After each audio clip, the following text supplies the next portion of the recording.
So I want to thank you everybody for attending tonight. We have a very full agenda this evening, so I want to give us plenty of time to go through as council.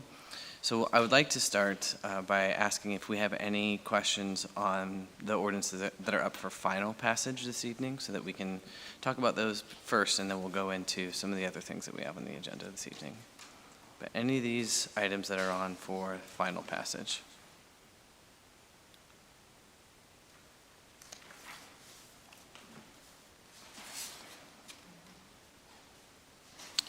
I've got 4.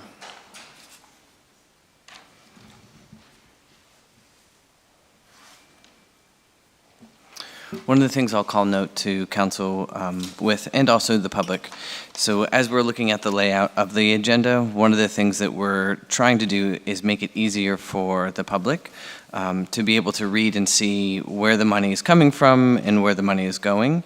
And so it's a little confusing yet, so we're still ironing out the process, but we'll get it. But when you start to look at these ordinances, you'll see now, instead of it being just in the memos, we're also now putting under each of these ordinances what balance it, like where the account is and where it's going to, so that it's just a little bit easier for everyone to follow. So each one of these has an alignment, and we'll start pulling from the memo and making it a little bit more clear on which account it's coming from and which it's going to. So if there's any questions on any of this, please let me know, and if it's still a little bit difficult for anyone to kind of understand or follow, so please let us know. But any questions on this? If not, we can go ahead and move to the ordinances for first reading. Okay. Dr. Titus, question. Yes. I was wondering, do we know, like if there's a city street, like a block long, and it's in average condition and we need to have it repaired, the average cost to repair, like, do we have that? Do we know that at all, or what would it, I mean, like if you have a city block and it's average or whatever, with pothole, do we know? I can't see Mr. Sayers, but I'm wondering if he knows do you know the average, how much it costs, Jason, like per mile or yard or some sort of measurement in terms of paving? What is the cost? Oh, yes, I can absolutely. I don't have that just on my head, but you mean like per space, along city wall? Yeah, like if there was a city block that was in like an average condition, what's the usual cost for repairing something like that? Can I steal you to come up to the mic? Sorry. Yeah, no, you're okay. What I'll do is I'll just cost it out for you both ways, because there's definitely a difference whether we do it with our in-house streets crew or it's a contract job. So it's not just a number, but I get that for you. It's just a couple of quick numbers, and I'll have them both to you. All right, thank you. Sure. I think Andre's here. Oh, she's on the mic. Hey, how you doing? No, you're good. What we do have, and I believe we also have the solicitor here, not just our solicitor, but the solicitor from the Erie City Water Authority. We have 2 bonds that are being asked of us to be the guarantors on. And so I think that as we're looking at, we got the information from PFM, we're starting to kind of analyze just our own financial status. Want to make sure that if we have questions that we fully understand just the impact and what's being asked of us as the city and ultimately as the residents when we have ordinances like this on place. So just want to call council's attention to here, and would also love to hear from just the solicitor from the Water Authority if there's questions there. So Attorney Wachter couldn't be here from the Water Authority tonight, but Attorney Campbell is here. So if she's willing to come up to the mic here and just give us an overview.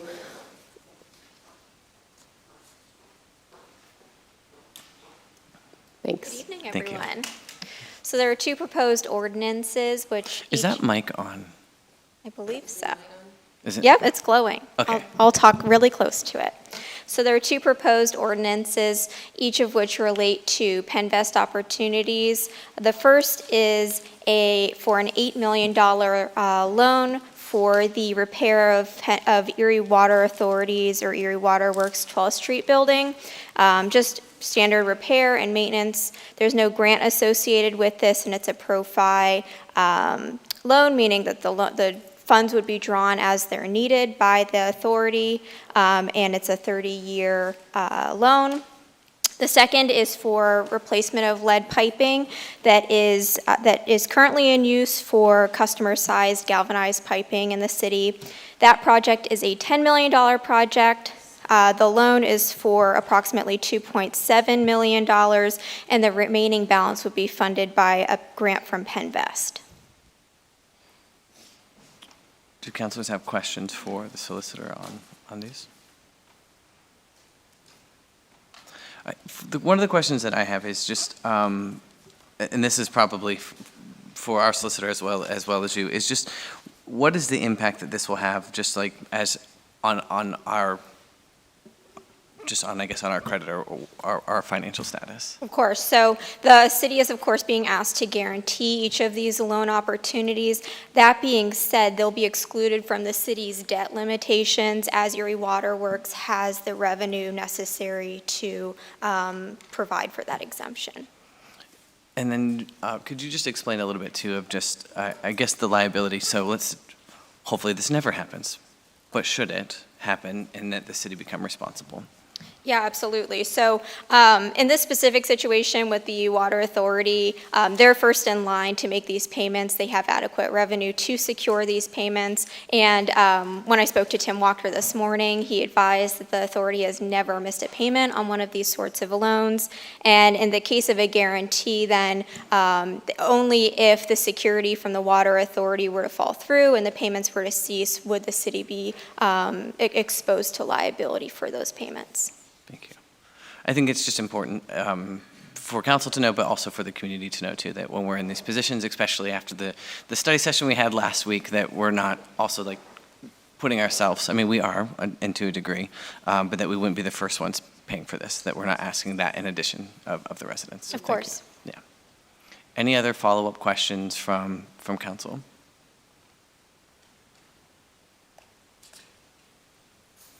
Okay, I guess there's no more questions. All right, thank you all. Thank you. So the other element, go ahead. That we have tonight is I mean, when I say we've got a very full agenda, we've got a very full agenda, is we do have 2 public hearings in addition to the vote on the waterfront conditional uses. And so I just want to make sure that we have time to go and review these and that we're feeling okay as we move into those. We haven't gone into the public hearing part, but those are going to be before us tonight. Specifically, I would like for us to make sure that we're all feeling comfortable, though, on the vote around the waterfront conditional uses. And that's going to be number 2. Oh, I think it's supposed to be number 3. No. It was number 2, and I see where, yep, it's under old business, number 2.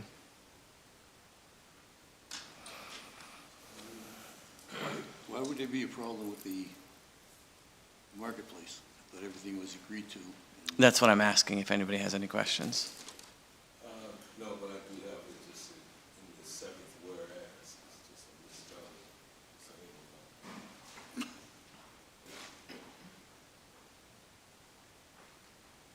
misspelling. Did any other council members have Mr. Kissel reach out to them in regards to stated amenities be completed at the end of the construction and before occupancy? Did anybody else have him reach out to them? This is about he's about the marketplace. Yeah, no, I hadn't heard from him personally, and it was more with the Scots that I had heard from him on those ones. Yeah. I don't know if did you wanna talk read with him this afternoon. Hand that to Tyler, please. He called me yesterday about it, specifically that we should put that into the ordinance. That way, it's not done after. I mean, I'm not specific on anything that he meant and referenced. I didn't know if we got anything like bathroom access or anything of that nature. But I just wanted to make sure that you knew that he reached out.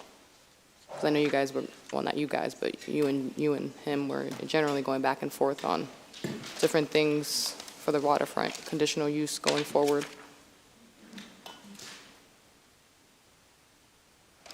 So what Mr. Kissel, I guess, had relayed to Councilor Flores is that, that adding a clause, a suggestion to add a clause that all free public stated amenities be completed at the end of construction, but before occupancy, to have that codified. And so I guess my question to the solicitor would then be, is that to be presumed that's already happening within that, the access to these, does that need to be an addition to or an amendment to?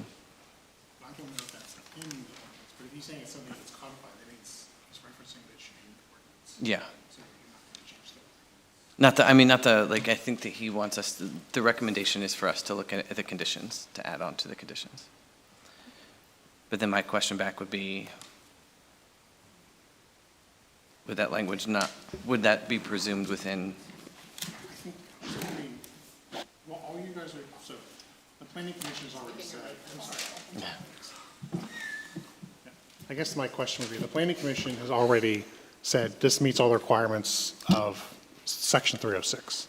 So the flexibility is there for the developers to institute the things that you guys have requested, like the public benches, the public access, the harmonious nature of everything, the environmental stuff. So you probably would want to have them do everything kind of in a simultaneous part of the development of the plan. And then that would be incorporated into the plan, the development plan that's submitted as part of the Saldo ordinance, and then we go from there. In my quick reading of this too, there is a condition within the ordinance in and of itself that says that the public access, like at no time can it be cut off, right? The No. public has to No, retain. that's in section 306. Yes, so Yes. I guess this would be a redundancy, is what I'm saying. I would say, without looking at the exact language, probably, but it's strongly implied in 306 that public access to the waterfront in that area is to be, I think it's actually 306.01. I think it's the first thing listed. That it has to. So I guess that we could relay back to Mr. Like that is Oh, part it's of. in there. Yeah, it's in there. Yeah. That would be I would agree with that. And then, Councilor Horton, I feel like I cut you off, and I apologize if I did. No, you didn't cut me off. It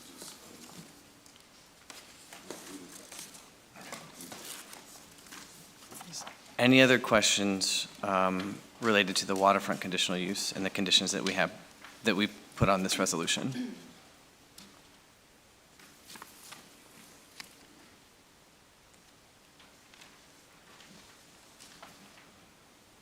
These are very similar to the ones that we placed on the last waterfront that was before us to vote on, making sure that we've got access to benches, public walkways, stay unaffected, that can be, and so there's a lot going on in that capacity.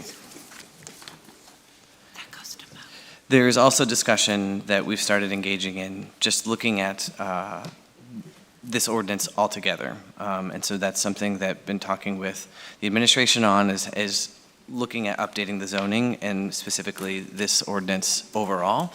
And so that we're adding in language that kind of builds in those CBAs or the equity right from the beginning. to that point, Dr. Titus, to that point,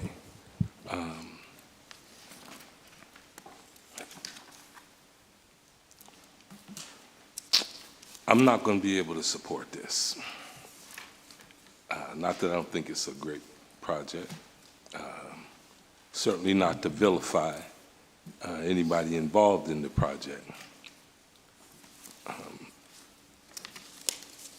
I'm just got to be true to who I am and to my true self, and that is my very first vote at county council was to co-sign a bond with Erie Events. It's kind of like you're going to do on these two that we're talking about tonight. It's just going to make us a co-signer on it. And that's the liability that exposes us to us. At that time, it was like guy, I was certainly the least of anybody there, but conscientious enough. And there were people there with 40 years of accounting experience, and people there with 35, 40 years of legal experience on both sides. And they were saying stuff like, oh, nothing had never happened. We never missed a payment. Oh, it'll be fine. And that vote was the very first vote where this region, this area, ever heard of the word community benefit agreements. I know that to be true because they heard it from me. And that vote passed 6-1. Well, something did happen. Yeah, called COVID. And so of the money that was appropriated to Erie County to come out to the citizens of Erie County, those specifically, those citizens who were most negatively impacted by the COVID pandemic. And in addition to that, those demographics, i.e. black people who had been discriminated against historically. So in 2020, I don't want to misspeak, because, and again, it's not to vilify anybody or anything, it's just, so the first offering was CARES funding in 2020. Right when the heart of COVID first hit, we ponied up of the citizens' money $2,907,003. And then we came back in January of 2021, and we had to, because you got to pay your bills, and we had to pay. We had to give them $2,100,000. That's already $5 million. And then we came back in August, and we gave them $2 million of ARPA money. And so that's like $7 million. And so I stand here still talking about community benefit agreements. And I'm not talking about lighting for the birds or pigeons or whatever, not that that's not important, the migratory birds. I'm talking about the housing crisis and the stuff that we have here. And nobody wants to put the race element on it, but we could just talk zip code and who lives where and what the average income level is there. Right outside this door, we sit in that zip code. There's the city seat, the county seat, the state seat, all these nice things, cranes going up in the air, but it's also got about 3,500, 4,000 people living in these high rises that are disabled, that are melanated.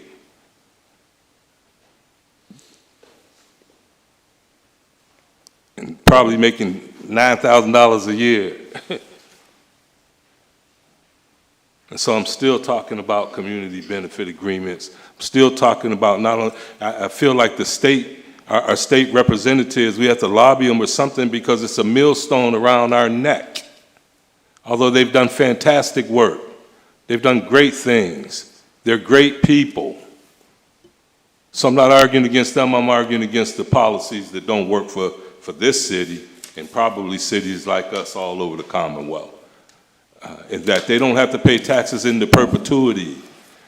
And so, it's similar in scope to what we did last week for waterfront conditional use.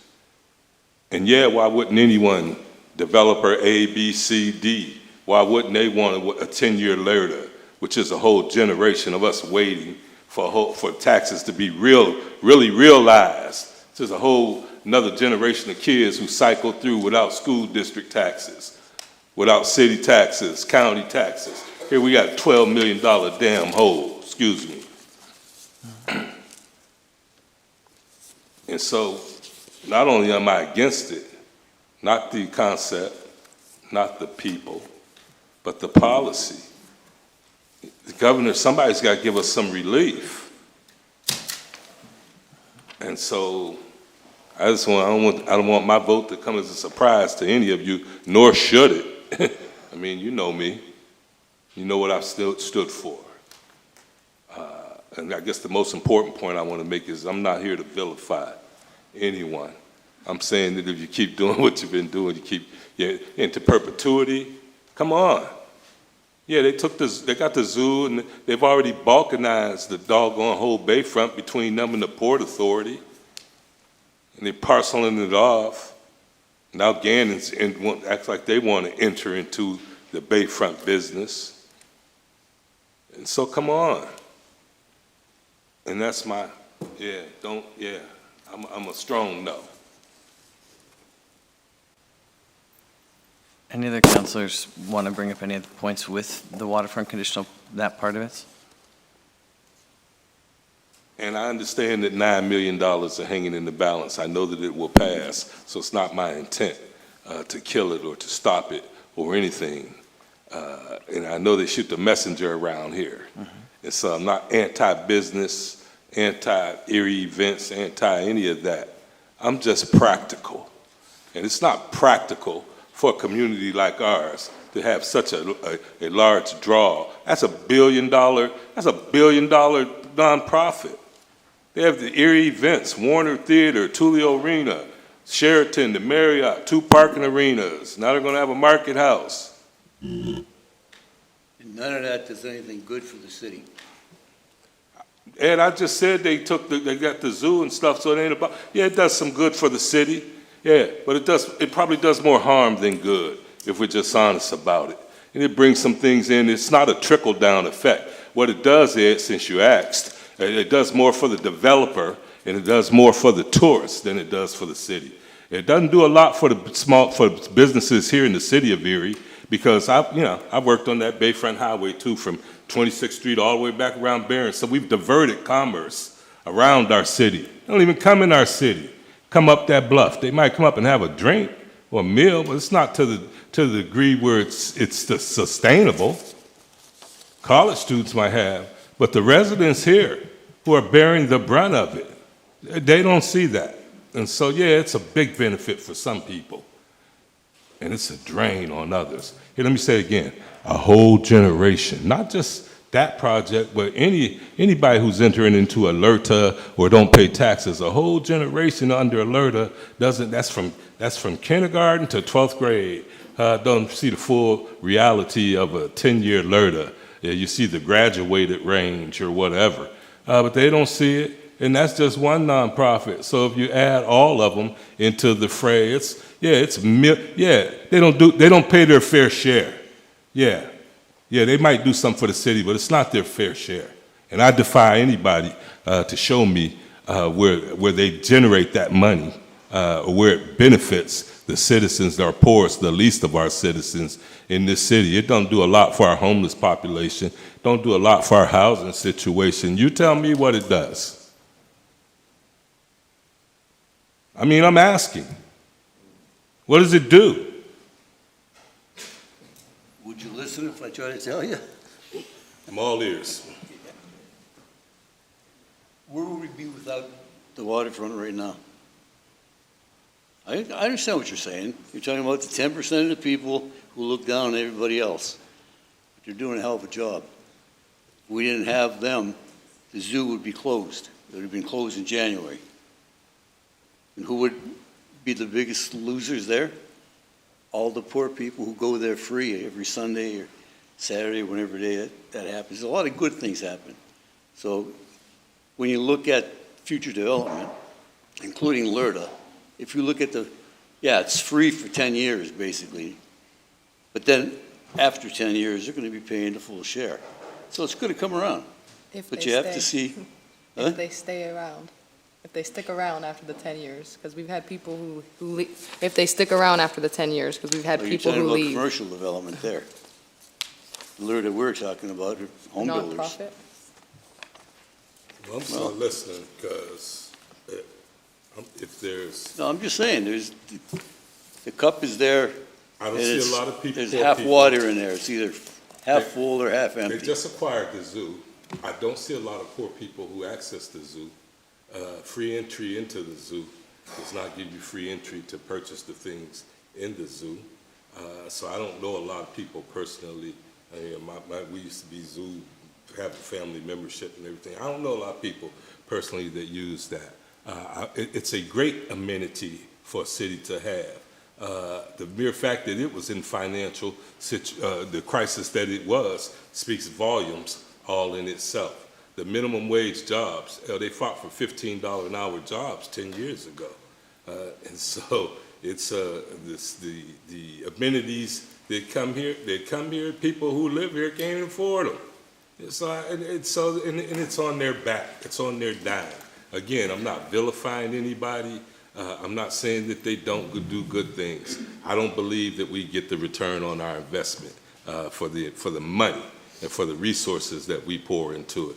And they'll say, oh, well, we developed. Remember, it was not. And everyone knows that the waterfront is. You'd have to live in a cave to not know that the waterfront it should be a resource, an economic boom, or whatever. But there's so many things wrong with it. They used it under blight designation. There's nothing below Front Street that's blighted. We use that to designate that stuff LERTA certified. And so it's a lot wrong with it. I'm not here to debate it. I'm not here to poo-poo it. I'm not saying it's not a great ideal. I'm saying that we don't get the return on our investment. We've just given them $7 million of taxpayer money for something. That the next big crisis come up, we're going to have to pony up again. And so, yeah, it brings great quality of life things here for some.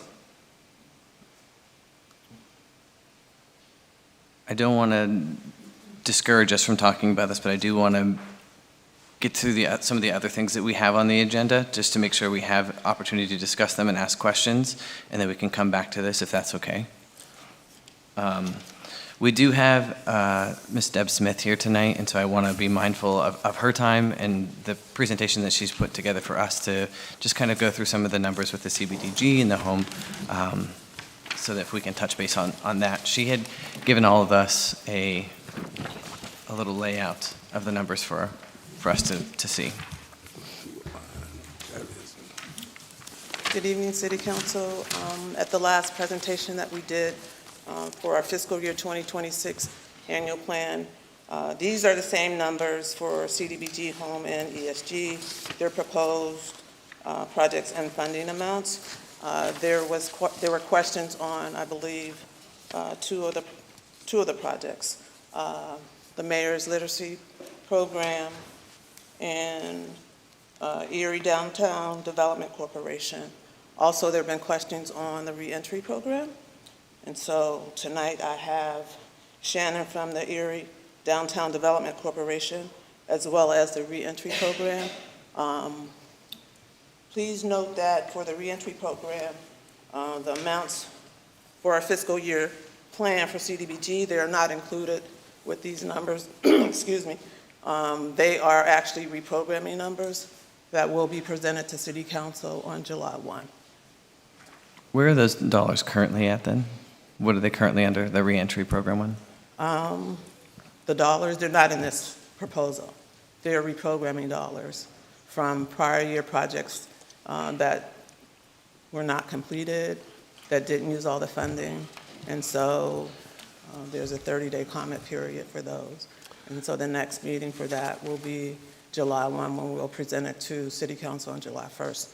But we do have individuals here from the reentry program to answer any questions you may have, as well as Erie Downtown Development Corporation. Question, Ms. Smith? So that's grant money that's already appropriated to that program, or is that money coming from the general fund? No, all of this money is HUD money.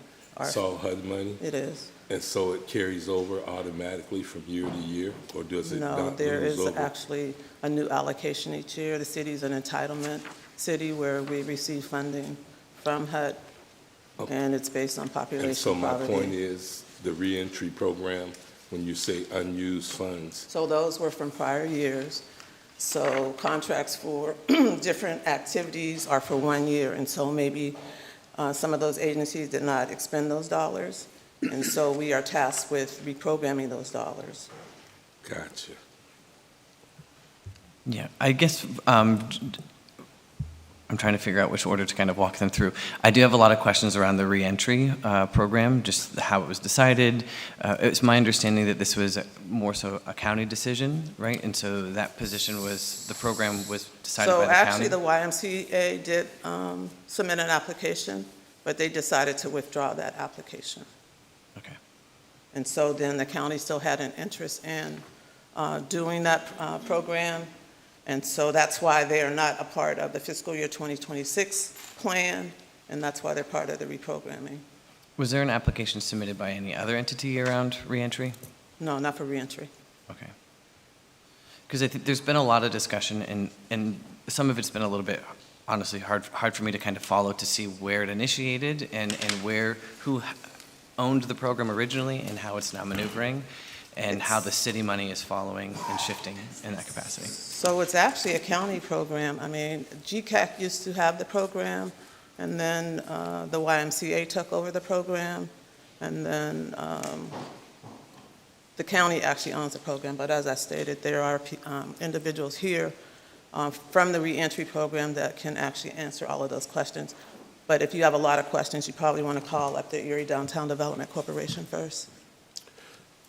So those programs don't necessarily, if those programs are reprogrammed back into this new reiteration of reentry, I believe we can put a restriction on it until it meets answer any of the questions that you may have, Dr. Titus. Thank you.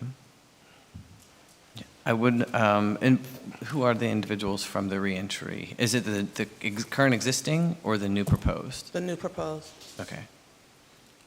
Does anybody have questions for the new proposed program? And last but not least, Yes. if by some chance, because I don't know what the scope of work is contained under the HUD guidelines for this plot of money, but if by some chance those questions aren't answered to the satisfaction of this body, the committee of the whole, is there a way that we can possibly reprogram those dollars into something else here, HUD qualified in the city? So right now, as I mentioned, this is reprogramming dollars, and so there is a 30-day comment period. And so if you have comments on that, it will be in the newspaper on June 29th, I believe. It'll come to City Council on July 1st. If there are questions pertaining to that, and if you want to make comments, you can send those comments to me. We will look at them. So I think that, just so I'm Well, I'm clear on the making them question. comments right here from the dais. Now, I'm not making them at the public hearing. I'm entering them into the docket right now, putting them into public domain, that if those dollars aren't, if we're not satisfied with what goes on, or to the satisfaction of this body, of the reentry, and we decide not to, that those programs, we consider those programs to be reallocated into something else, and anything that's HUD appropriated. And the reason I say that is we got $12 million hole, and we ain't got time to wait for budget stuff, and we want wherever those dollars will give us the biggest return on our investment should be considered, and not just because it's something that's being reconstituted. They should make a compelling case as to the who, what, where, when, and how of all of that. Because quite frankly, I'm getting a lot of citizens pushback on that program. I don't know who's right, who's wrong, don't care. I know that those young men and women returning back to our community deserve services. I don't want to get into the philosophical argument of whether it should be punitive under probation. I personally believe that it should be separate from probation, completely voluntary, and it shouldn't have any sense of it being another form of control. It should be more of an opportunity. And so those are the things that interest me around anything going reentry money, in that pile of money or any money that we may allocate in the future. Dr. Titus, can I provide some clarification just how this came to us? I think it's important for council to have, and Deborah, if you don't mind, standing there and backing me up here if we have some questions. So Just so everyone is clear, the City of Erie in the past provided CDBG funds to the reentry program to support, I think, a case manager. So that had happened in the past. Originally, I think it happened when it was with GCAC, and then it happened when it was with the Y. So this year, as you all know, the application period for CDBG opened December-ish. December 1st, December 1st. 2025. The Y submitted the application as they had to continue that program. Soon after I took office, January, February, I don't know, I was asked to attend a meeting with the county executive by some of the folks who had been involved with the reentry program. I believe we have folks here tonight from Mercyhurst Civic Institute who typically were at the start. They were the data collectors for the program. They asked the county executive and I to a meeting. They said they had concerns about the way the program was being run. And they said that there was a consideration that the program might be moved from the Y to the county. And they said to us, you know, this is something that we're talking about. What are your thoughts? I expressed the importance, like you, Councilor Horton, the importance of the program. We need this to be a functional program for our residents in the city of Erie. And, you know, I said to them, I don't know much about the program, but I know it needs to work. So not long after, I believe, the Y pulled their application from CDBG because it had been communicated to them that the program was going to be removed from them. So they removed their application from us. Then the county reached out and said, we're moving this program to the county. Would the city continue to provide the funding they had provided in the past through CDBG to continue to fund the case manager as you have had in the past? By that time, this application period was closed. That's why it's not on this list you have in front of you. And so, you know, Deborah and I spoke, and Deborah said, well, we can do it from reprogram money.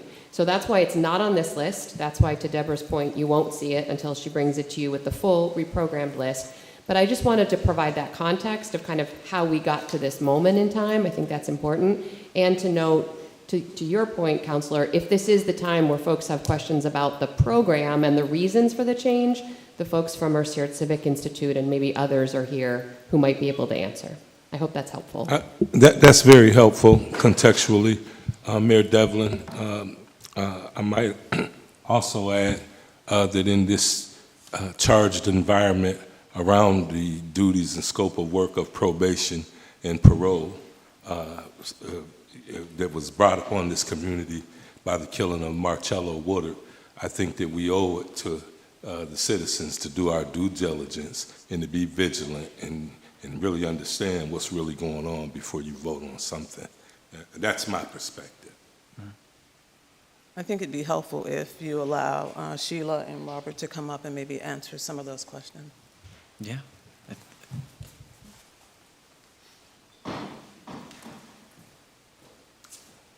Good evening. I'm Robert Hess from Erie County Reentry. Nice to meet you all. He is the current program manager, and I'm Sheila Silman, and I'm the former program manager. I ran it when it first started at GCAC, and I retired in May of 2020. I am currently helping the new staff get going. I am doing the training. So that's why we are here. Allow me to start, and then you're more than welcome to ask us anything that's on your heart, and we'll be happy to answer any questions. Councilman Horton, I hear you loud and clear. And I want to say we have worked with parole, county, state, and federal all along. What we don't do is we don't pick up the phone and call a probation officer and say, you need to check your client. They're doing this, they're doing that. Judges do not remand people to our program. It has always, and will continue to be a voluntary program. We insist that if a person comes in, that if you would like us to work with your parole officer, we have releases of information. We continue to have releases of information. And if they're willing, they sign them. And they're for as good as long as the individual is in the program. It's right on the release. Part of it is if they are working with us, and if they do come up and they are sharing with their case manager that they're struggling with substance use, we do not pick up the phone and call the PO. That is not our role. Even though we are sitting up at the Day Report Center, that's not the idea. We are there to help to assist, to connect with services. That's always been the role. We currently have a memorandum of understanding with parole to connect and to help get people what they need. The whole role of the program is to assist and help the individual, and this is the heartbeat of the program, to help get that person who is coming out of incarceration, returning back to our community, and get them connected with the service before they leave incarceration. And we started this back in 2016 and want to continue to do that, to meet with them whether they're at Erie County Prison, SCI Albion, SCI Muncie, or SCI Cambridge Springs, or maybe even SCI Mercer, or over the phone, and we have a specialized assessment tool to do a level of service so that we can determine their risk level. Because what's the goal? 1, to help meet their needs, and 2, to help reduce recidivism. Because at the start of this, when we were meeting as a community from 2013 to 2016, we realized that we had a recidivism rate of about 48 to 50% as a whole. When I was close to retiring, we had dropped that recidivism rate through our data partner, Mercer Civic Institute. We don't report our own numbers, which is the beauty of the program. We were down to 7%. We weren't at that in 2022. We expected that as time moved on. I think it was up to about 15%. We haven't been able to record recidivism since then because of data problems as far as recording. When you change program managers, case managers, processes, it's hard to keep track. This program is not ending. Whatever was at GCAC, at the Y, coming under the county, is the same program. We're going to celebrate 10 years in the fall. So we're looking to continue and polish it back up. Bob Hess is the new PM.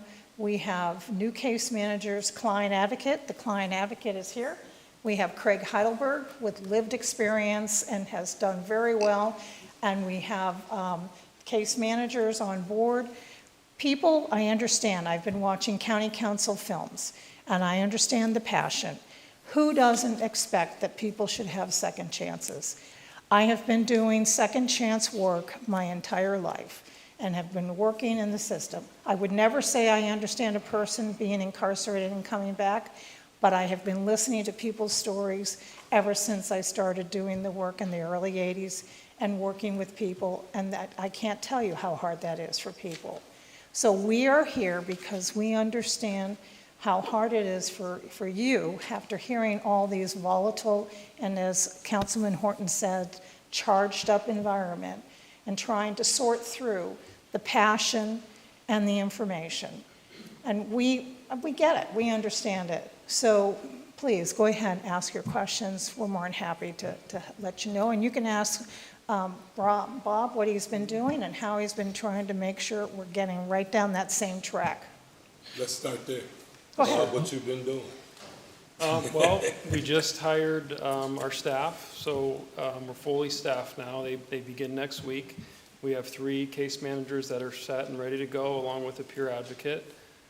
In the meantime, I've been meeting with community providers, some local businesses, speaking to them about their interest in hiring reentry clients as they transition back into the community. So I'm getting some support with that.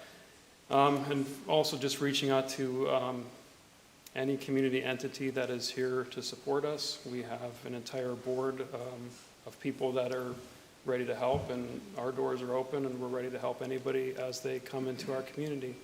So we have about 13 minutes, and I think that we're going to have a lot of questions. I know I have a lot of questions, so what I would like to request is maybe at the next meeting we have a presentation, and that we can dive more in as council. We can prepare our questions and be ready, and that way it also stays in the public forum, and so that there can be discussion around that. And I don't want to cut you off, but I also know that we have a few more things to get through, and that will give us time to prepare. I'd be happy to do that. Thank you. Thank you. And if any of you would like to contact me privately, I'm more than happy to leave with any of you my number. If you want to have more questions, one-on-one, you just let me know. I'd be happy to do that. Myself as well. Could you leave the information with our clerk and she can share it with all of us? Absolutely. Thank you, folks. Thank Thank you. you. I think that will just give us, as a council, a little bit more time Yeah. to get our, Because I kind of want to know what the difference is, like what besides the Yeah. change of who's funding. and then, yes, and we still have a couple more things from Yeah. Ms. Deb Smith, if we have any other questions. Sorry, Yeah. I'm sorry. No, you're fine. DGDC is here also to answer any questions you may have concerning the $100,000 that we propose to give that organization. I bet you feel like the price is right, don't you? Ask any questions if you don't want to. Come on down. Hello. Hello. You got an early start. So, yeah, there was just, I think, I believe I was the one who just kind of asked this, just a question of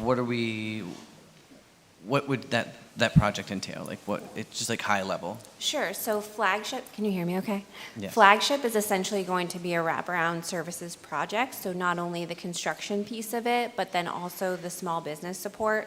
So allowing that specifically for historically underserved entrepreneurs, giving that on-ramp to start their own business, whether that be subsidized technical support or just having subsidized rental space. Commercial leases are very expensive, so what we're doing is essentially creating a space that's a shared community that they can work together with other young entrepreneurs that are establishing their business and then create somewhat of an incubator.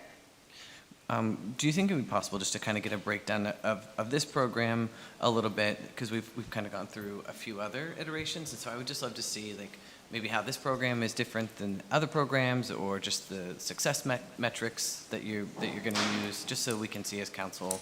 Sure. So this has actually been ongoing for 2 years, this specific program. What we're looking to do is essentially grow it. So over 100 businesses served so far. What we're looking to do is help scale it in a different way. So kind of what's going on in the Flagship food hall, allowing people to have that preliminary space to kind of test their product, test the viability before they would commit to a space. We're going to be doing that now outside of the restaurant business. So looking at all different small business fields and then allowing them to test that, beta test it, also in a central place. We're looking to create a central hub downtown that helps to drive traffic to additional surrounding businesses and attract additional investment. And I know these are numbers off the top of your head, but in follow-up, like, I don't need them right now, but would love to just kind of get some of those numbers, just Yeah. of the businesses who maybe have launched Yeah. at the Flagship, and then who've Of gone course. on to sustain, and just to kind of show and demonstrate that it's worked, the model's worked. Yeah, of course, we can make sure that happens.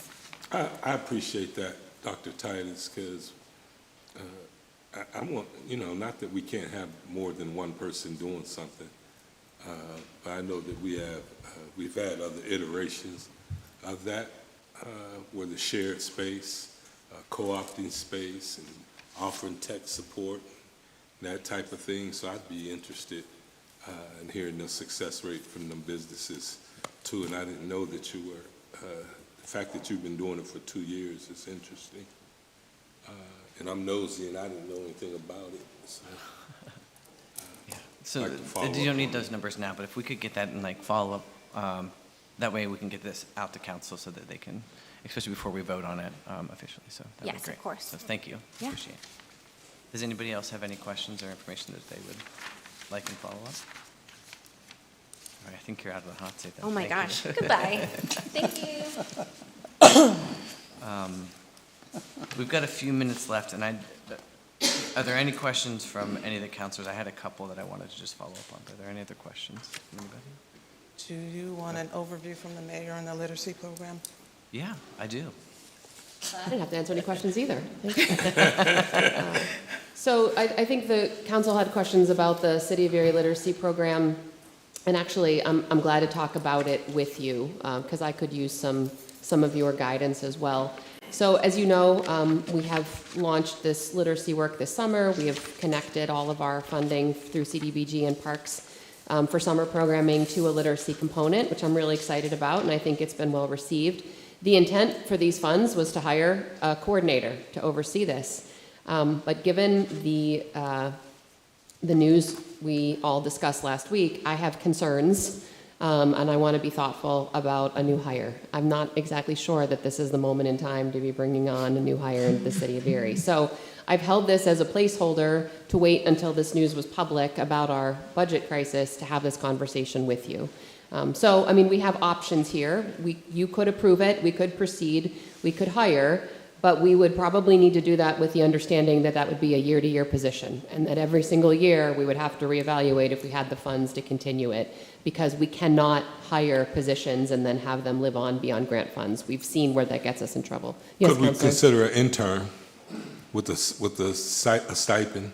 Because with all these major institutions that are always talking about how good, what they deposit here in our city, resource-wise, I think that I've had some really, really sharp interns that really work on some stuff, and some of them have gone on to do really great things. And I really appreciate, and those are the kinds of ideas I'm looking for. How do we do this without tying us, to future things? So that's a consideration. We also discussed maybe just making this a contract, as you've noted. So just for the summer, just a contract where we would hire someone, essentially consult with them to come in, do this for us for the summer, kind of on their own time, give us a report at the end of the summer. So I'm leaning toward that. I wanted to kind of get your feedback. And if you think that that's the direction we should go, then we'll revisit this number, because it won't need to be that high. Deborah's going to kill me because I'm going to mess with our budget again.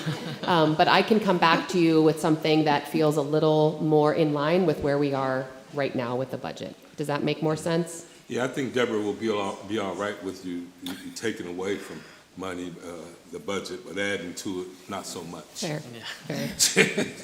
So would that be? Yes. Okay, so we'll provide you with an updated proposal for something that's time limited, is less money, and doesn't. I mean, I'd love to hire a coordinator, but I just don't know how we can justify that right now.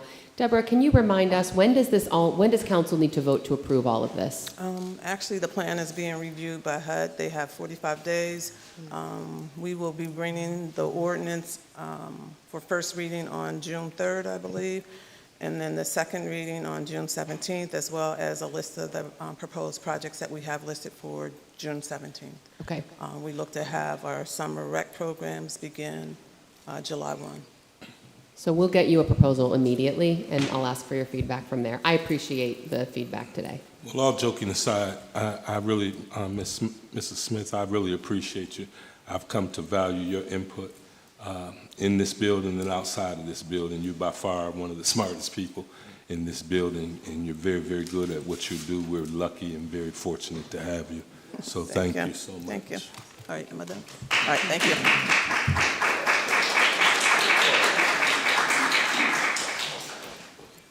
Will the summer reading program, this be like at the parks or at the centers? Or So the way it works, Councilor Troop, is all of the summer programs that you see on here that are getting funding from us, they've all been notified that they have to include a literacy component. We did not dictate to them what that had to be. The joke I've used, and this goes for CDBG and also our parks funding, the joke I've used is I wasn't going to tell Mel Witherspoon that the Spoons kids had to have a book in their hand while they dribbled a basketball, because he'd probably throttle me. But there's something, right? So we're giving them some suggestions of what they can do. And our hope would be this summer to just make it very loose and light, have this person that we're talking about kind of do an evaluation, and then give us some kind of tighter things that we can work on for the future. I think if we ask to make sure they're all registered with library cards at Blasco, that Right. could be a small ask to get Easy it going, things. because 100%. I don't think enough people realize it's a free library pass. You can access the online app portal, so you can have virtual books and access to all the online newsletters that we don't have access to. If you can't afford the newspaper, you can get the free portal. So it's just useful to have, and not enough people realize The that. bookmobile as well. So we'll come back to you with a proposal that doesn't feel so personnel heavy, because I just think that that's not appropriate, and go from there. Thank you.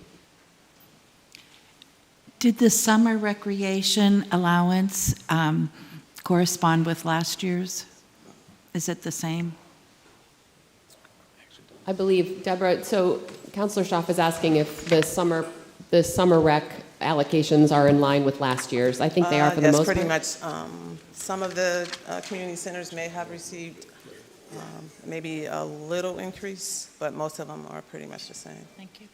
JFK did not submit a summer rec application because they actually have funding from a different source. Thank you. Thank you. Got it? Thank you. The one question I have we heard back from the parking authority with the request around or acknowledging the study session next week? The only thing I can report is I did go to their board meeting and reminded them publicly of the invitation to attend. I didn't get anything back from them. I believe Director Friday said he would be in attendance, but I don't know about the board. Solicitor, have you received anything?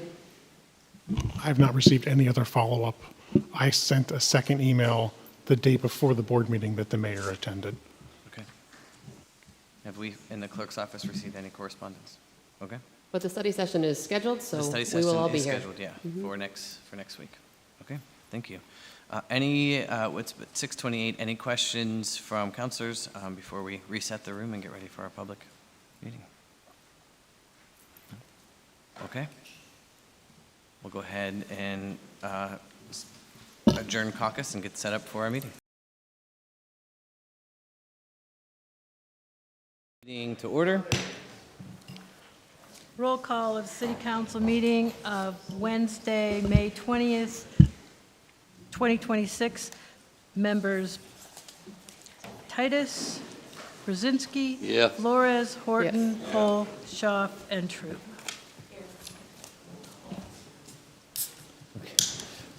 At this time, we will stand for a moment of silence, followed by the Pledge of Allegiance.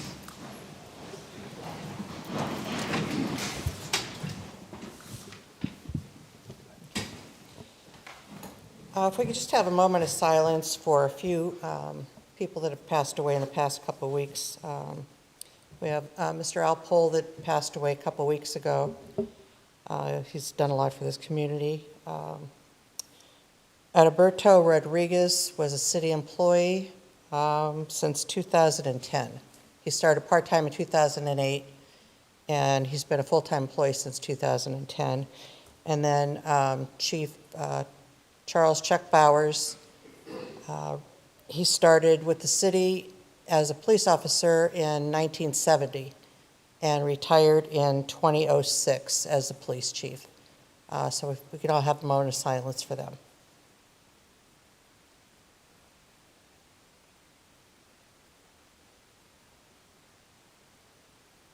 I pledge allegiance to the flag of the United States of America and to the republic for which it stands, one nation, under God, indivisible, with liberty and justice for all.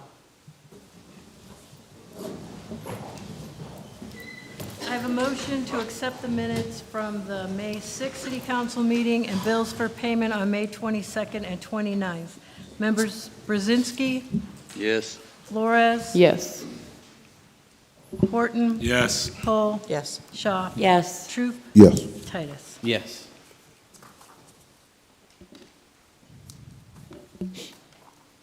So there is no presentation this evening, but I do want to remind everybody that we have the public hearing starting at 7 p.m.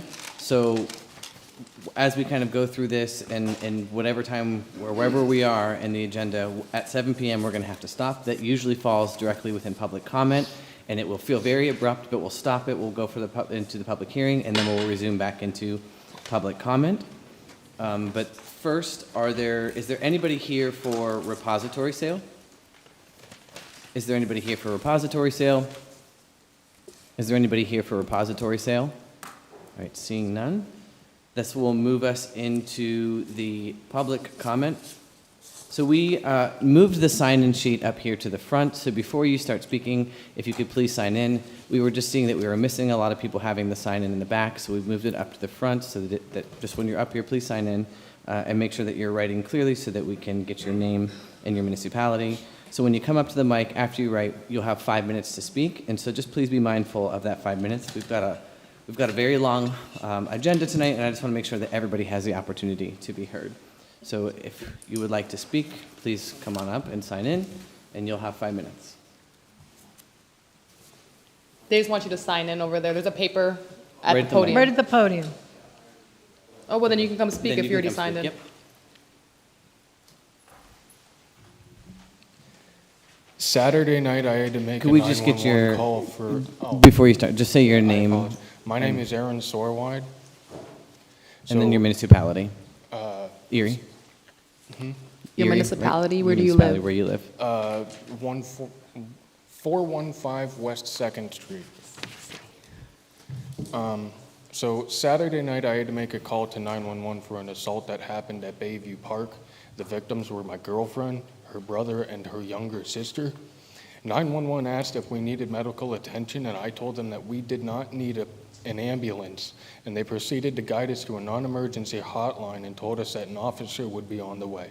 It took an hour to finally meet with him, and when I asked why it took so long, he blamed it on a changing of shifts. When we told him what happened, he told us that there was almost nothing they could do because my girlfriend was not the main victim and she had only suffered nothing but minor injuries, which he did not take a photo of. He did not ask any questions regarding the assailants, no description, and not how many they were. When he left, he went the opposite direction of where we said the incident had happened, and 2 days later, there was a shooting at that same park. And because of that, we feel completely abandoned by the city, and we're scared to go anywhere now because everybody refuses to enforce the curfew. Thank you. It feels very abrupt to just kind of leave it hanging there, but I do believe that the administration is aware, as is the police chief, and so I just want to make sure that you know that. Go ahead. I'm already signed in, so I'm Bob Strasser of Erie's Lower East Side, kind of an advocate for Lower East Side and East Side in the city of Hull. I guess I got up here a little bit early this week, so I'm happy about that. I'm going to try to start off with a little positive thing. So last week I attended the quickly put together town hall meeting at the Boys and Girls Club regarding the 9 Ships Company project at the former International Paper North Side property. So one of the of the 3 companies, the main one, Modular Engineering Company, the owner had talked about that he's moving from where they are currently in the city into that property, and I believe he currently has between 80 and 100 employees, and he's looking to initially, when they get over into that new property, to add another 80 to 100 jobs. I did see a couple of the mayor's administrative people there, and they asked some really good, relevant questions, as did I. Will they prioritize East Side and Lower East Side individuals for jobs that are being created? And he answered yes, and that he would be looking forward to working with the Erie School District to find younger people through maybe the trades and different things like that to help him secure the future workforce there. Overall, I found it very positive. They seem like they're really interested in working with the city and the different communities here, especially on the east side. So I guess that's a positive here. Hopefully we can put more companies in that site and have some revenue coming into the city, which is important to me, and I'm sure all of you facing everything that we are right now. The second thing that I wanted to go into was dealing with the nonprofits, about the mayor talking at the past meeting that our hands are pretty much tied for a lot of it. However, I didn't let that stop me, so I worked with AI and kind of came up with some ideas that I had along with it. And lo and behold, they agreed with Councilman Horton about that they're has to be some things that we can do to work with them to get some revenue. So some of the main things are we should establish a coordination within maybe the Department of Economic Development, and because I know, hiring and stuff for someone new positions is probably going to be very difficult to do, but modify or model the pilots program on the model that is used in Boston, which has been highly successful, titled the Community Benefits Program. So some of the things to go along with that are to have an annual updated database on all exempt properties in Erie, then publish an annual community investment report for each of the nonprofits, the major nonprofits in particular, showing what services they consume, like police, fire, maintenance like snow removal, things like that, versus what they contribute. So community benefits, charity care, and different things going on with the pilot program, which I offhand don't remember if I said that stands for payments in lieu of taxes.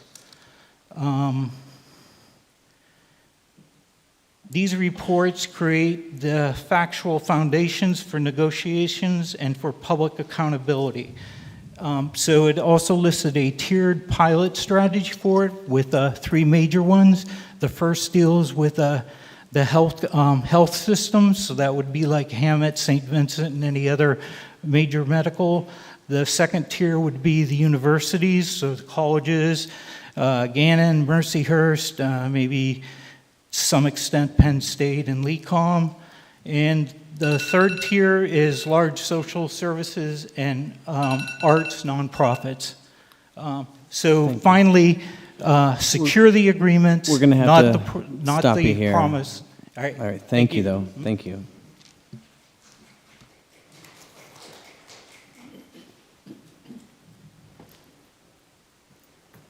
My name is Maria Chilevich.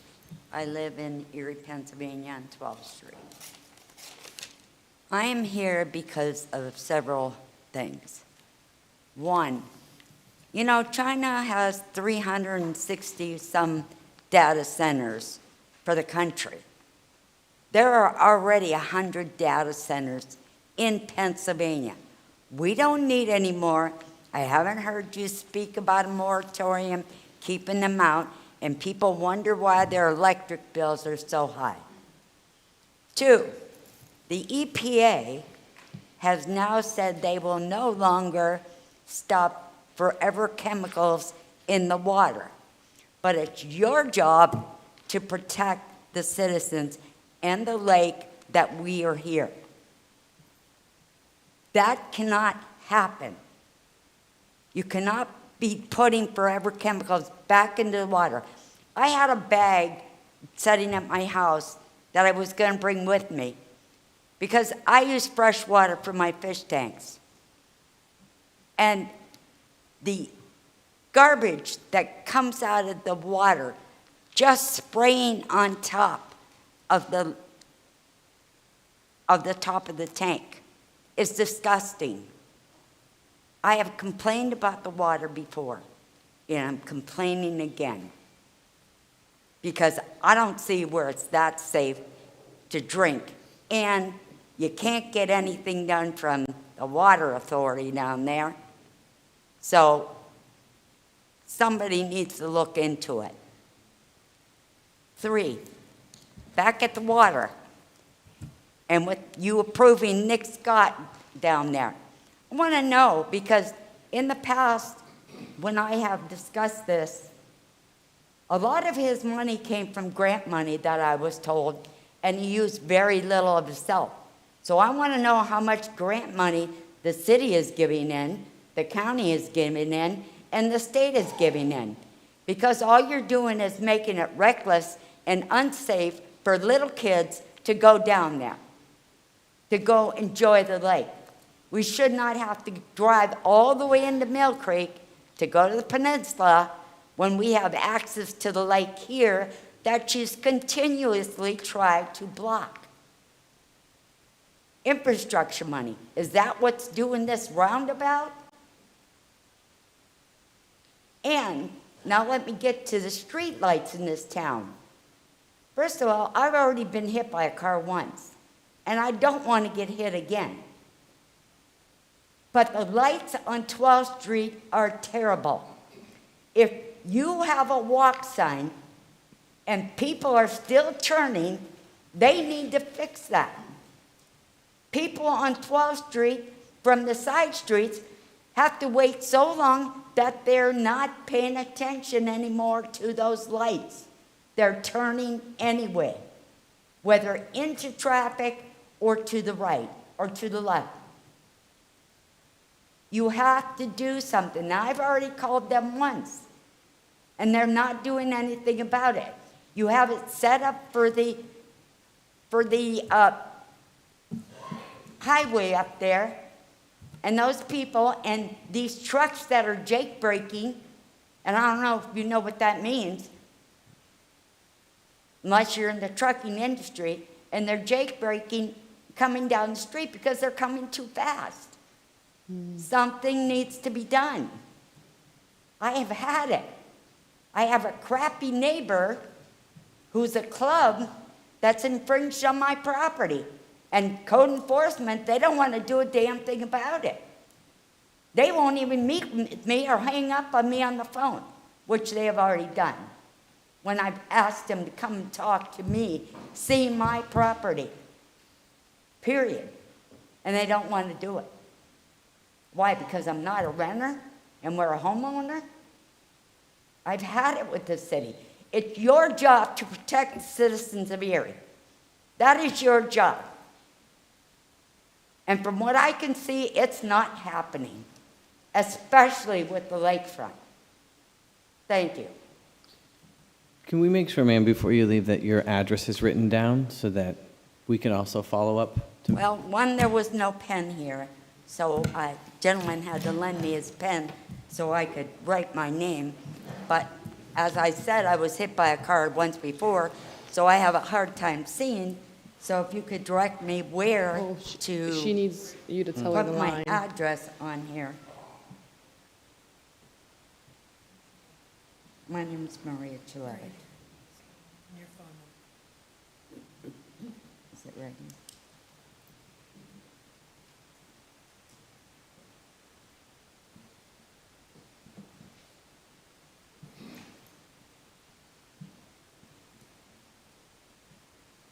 And I've already talked to Mr. Sala about this as well. Thank you. I bring my own.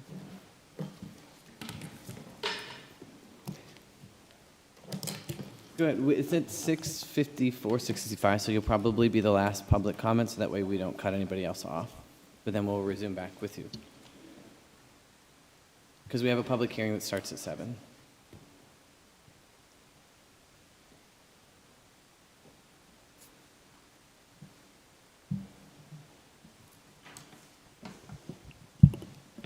Elizabeth Stanton, Harbor Creek.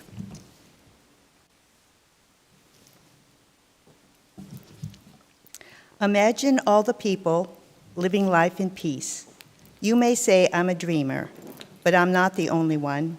I hope someday you'll join us and the world will be as one.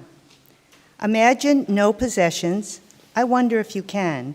No need for greed or hunger, a brotherhood of man. Imagine all the people sharing all the world. You may say I am a dreamer, but I'm not the only one. I hope someday you'll join us and the world will live as one. John Lennon. I am an extremist, an individual that holds beliefs that fall far outside of societal norms. I am an idealist with beliefs of what should be rather than the practical, hard world realism. I am a dreamer, a visionary, focused on the future possibilities. 53% of Erie City residents earn wages of $52,000 or less a year. The annual salary of the mayor and the top-tier administrators is almost 2.5 times what the average Erie residents are earning. With the backdrop of Erie City budget deficit in mind, I have a suggestion. The mayor and the top-tier administrators lead by example by taking voluntary pay cuts. I know that voluntary pay cuts would be largely symbolic. Many other complex methods are needed to erase the deficit. However, voluntary salary reduction would generate goodwill as a genuine gesture of shared sacrifice, demonstrating the mayor and city administrators' willingness to shoulder their share of the economic burden facing everyday Erie residents, building Erie City community morale. By top-tier managers willing to cut their pay, maybe less middle managers will lose their jobs. Thank you. Thank you.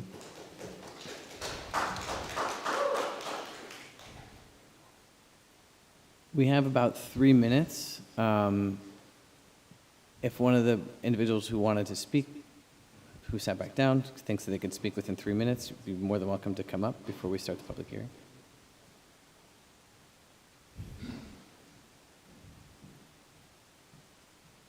I'll see if I can talk and write at the same time here. This shouldn't take more than 3 minutes, so my name's Michael Milk. I live in Little Italy. I first wanted to commend the Erie School District for its farm-to-school program. I think that hands-on gardening experience across all the schools in Erie Public Schools it's great. I think it's great. Kids who are getting their hands into the dirt like that are expressing that they really enjoy it, and it's giving them a certain amount of real-world experience, and teaches them about the cycles of the year and all of that, and they really do seem to delight in it. So I'm really glad that that program is still going. I think that the proposed dress code is going to be a problem, though, as far as affordability is concerned. I think it's a step in the wrong direction. I don't think dress codes themselves are a problem. I think maybe the school district should have a dress code, but it's very strict, and it cuts out jeans, collarless shirts, shirts with patterns. It's going to create a hardship for a lot of people across the city. So I'm just verbally protesting that here. I'm also verbally protesting the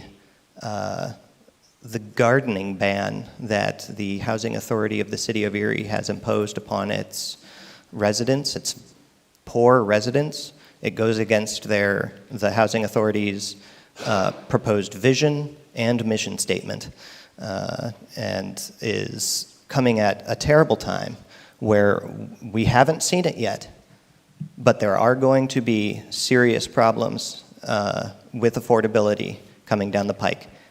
Grocery issues, gas issues, what we see so far isn't really anything compared to what will happen if the U.S.-Iran issue continues as it is continuing and as it appears to be continuing.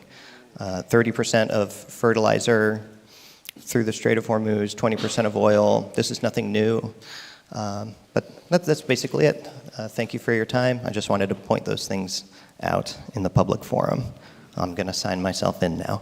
Thank you.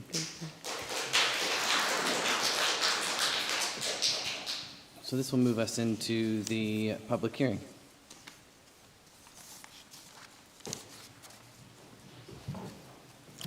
We have a public hearing on the designation of 2 buildings for historic sites, the former South Erie Iron Works located at 1919 Peach, and the former Erie Label Temple located at 1701, 1707 State. If anyone is going to offer testimony, could you please stand and raise your right hand, and the stenographer will read you the oath.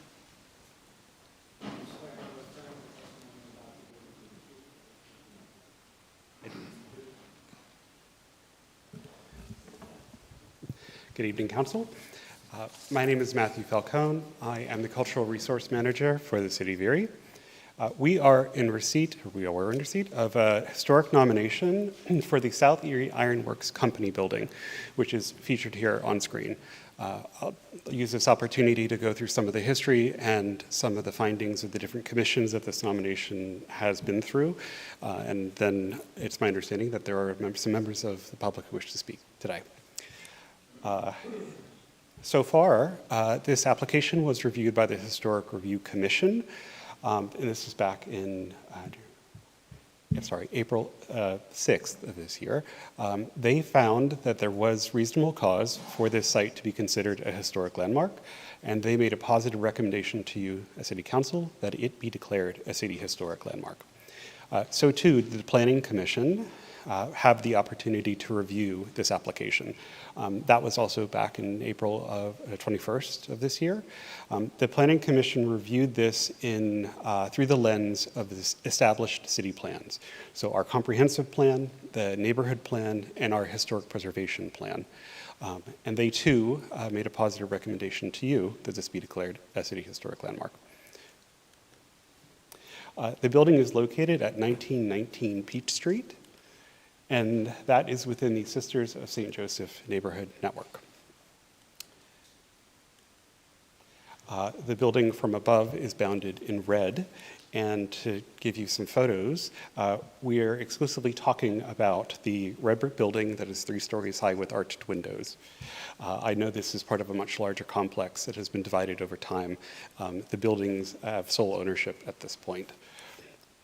To show you some architectural details of the building itself, rounded arch windows, the iron cornice, all relate back to the building's history. What I think perhaps goes a bit unnoticed on the street is that if you are passing by on the sidewalk and you are able to see these kind of gray blocks, they are actually part of the original storefront of the building. What you see here on left is a view that's publicly available from the street, and then on right are the cast iron columns that have been infilled over time. This building has a very long and very complex history. It is, without question, the oldest foundry here within the city. It had its beginnings in 1858 as the Eagle Foundry, which then was bought out by a different company that renamed itself the South Erie Ironworks. South Erie at this time was not part of the city of Erie, but was subsequently annexed in, hence the name. Over the course of its history, although it appears as one building today, it's actually one building and then an addition that was done 20 years later. So the first building was done in 1871, and then 20 years later in 1891, an architect was hired to present a uniform facade. The building, unfortunately, did not serve the Erie Ironworks for very long.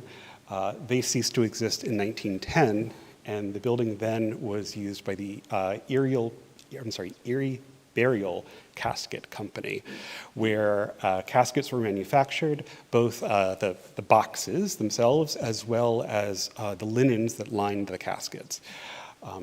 After some time, it was then used as by the Watson Motor Company, which used it as parking, storage, and kind of tire replacement. And in 1926, the entire complex burned. It was, at the time, quite the tragedy for the city of Erie because there were gasoline trucks that were being stored in the building. Fortunately, the Erie Fire Department was able to extinguish before it exploded and was able to save those city blocks. In 1929, it was then sold to the mattress factory, which operated out of the building. They produced mattresses. And then through the 1930s to 2025, it had a varying number of uses. It was a roofing company, a furniture sales company. It was part home for the Central Labor Union, and was also, at its latest iteration, a home of a printing company. It was purchased by its current owners in December of 2025. And here you'll see some different advertisements. Because this was not only an industrial site, but it served as commercial storefront, there were so many different industries that were selling goods and used the first floor of this building to sell. And so what you'll see here is kind of a smattering of different advertisements for caskets, for furniture, again, for the motor company that was in store. The city conducted an architectural research survey in 2025. This building was recommended to be listed on the National Register of Historic Places. And just yesterday, we found out from the state that it has officially been declared eligible to be listed on the National Register. As I mentioned before, the Historic Review Committee, or Commission rather, recommended that the former South Erie Ironworks building be listed on the City of Erie's Register of Historic Places as it conveys significance through Criterion C and maintains sufficient historic integrity. Criterion C relates back to the architectural design of the building, but the story here is much richer. And as I said before, relates back to the city's industrial heritage. The Planning Commission, too, provides a recommendation to you that the former South Erie Ironworks Company building be listed on the City of Erie's Register of Historic Places, as its listing is consistent with the city's comprehensive plan, established neighborhood plan, and historic preservation plan. That's it for me. I'm here to answer any questions you may have, and I know that... I have one. I just know you said current owner. Who's the current owner? The current owner, who is here with us today, is the Sisters of St. Joseph Neighborhood Network. Okay. I believe their intent is to turn this into their headquarters. Oh, nice. Okay. That was my follow-up question, because I know you said it was in the SSJ Neighborhood Network roadmap, so I wanted to find out if they were the owners, but okay. That sounds good to me. Thank you. Indeed. Thank you, Council. Thank you. Do we have any individuals from the new owners who would like to present or talk on this? You don't have to, just if you would like to add any supplement.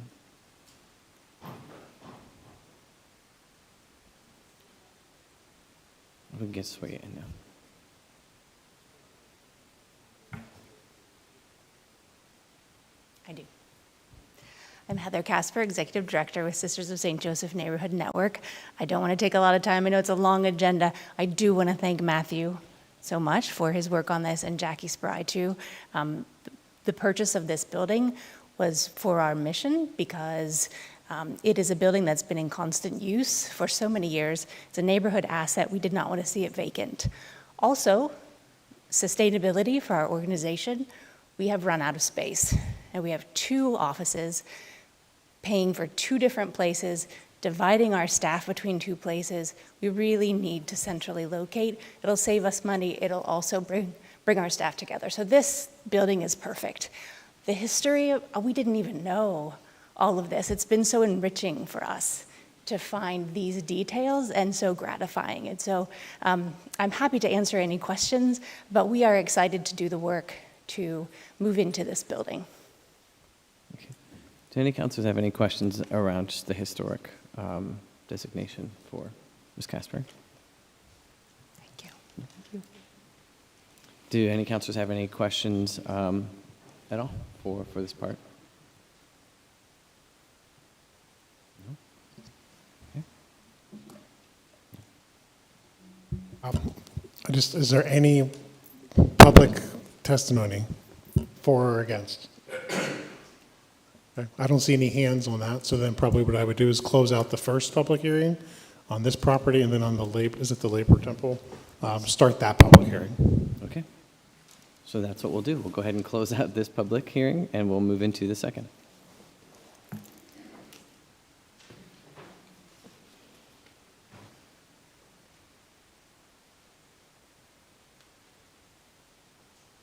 This is the former Erie Label Temple, 1701, 1707 State. Do we need to call for witnesses to be sworn in on this one? Because it's a separate public hearing, we need to redo the testimony. Everything. Or the swearing in, I'm sorry.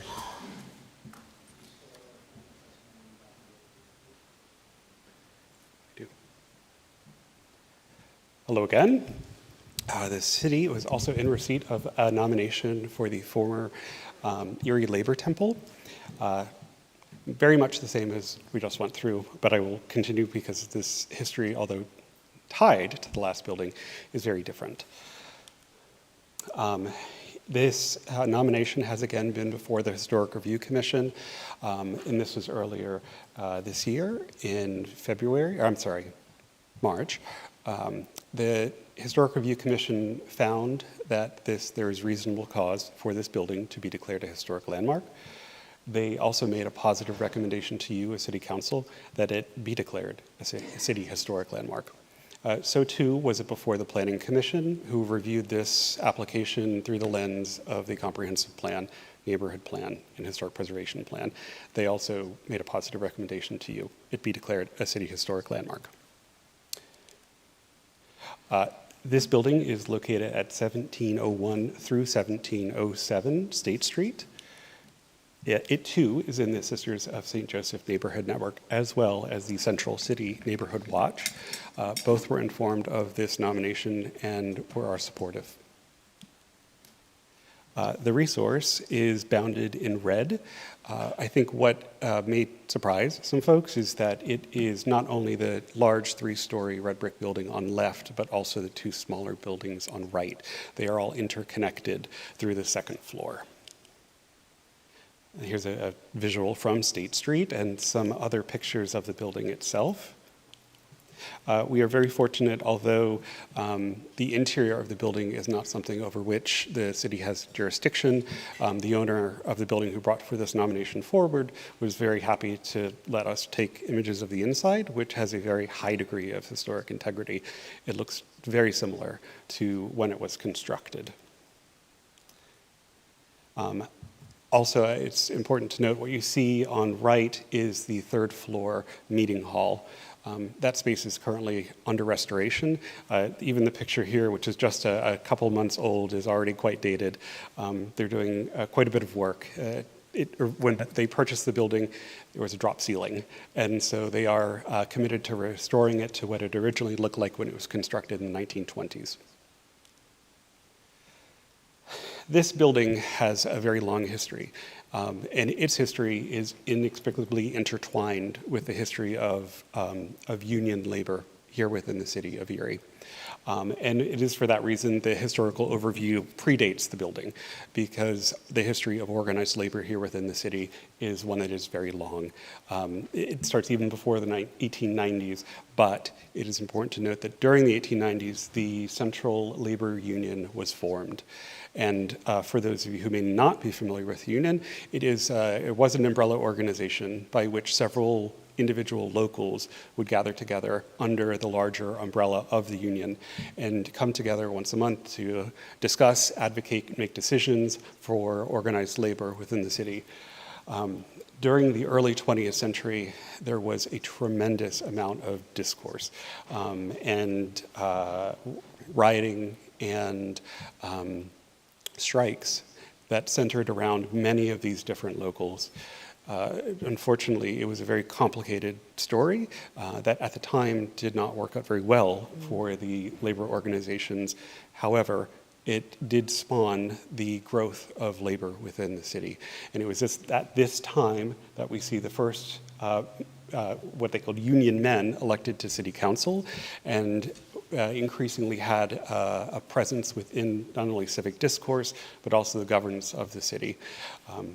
It was during this period of time that the Central Labor Union and all of those different locals moved around quite a bit. There were different labor halls. They were sometimes operating within former industrial buildings and hotels. And it wasn't until the 1920s that this site was acquired and that they were able to build a home of their own. And part of the reason that it is located in this location is because it was in an area of the city that had easy access to other industries. State Street was a main thoroughfare, but also was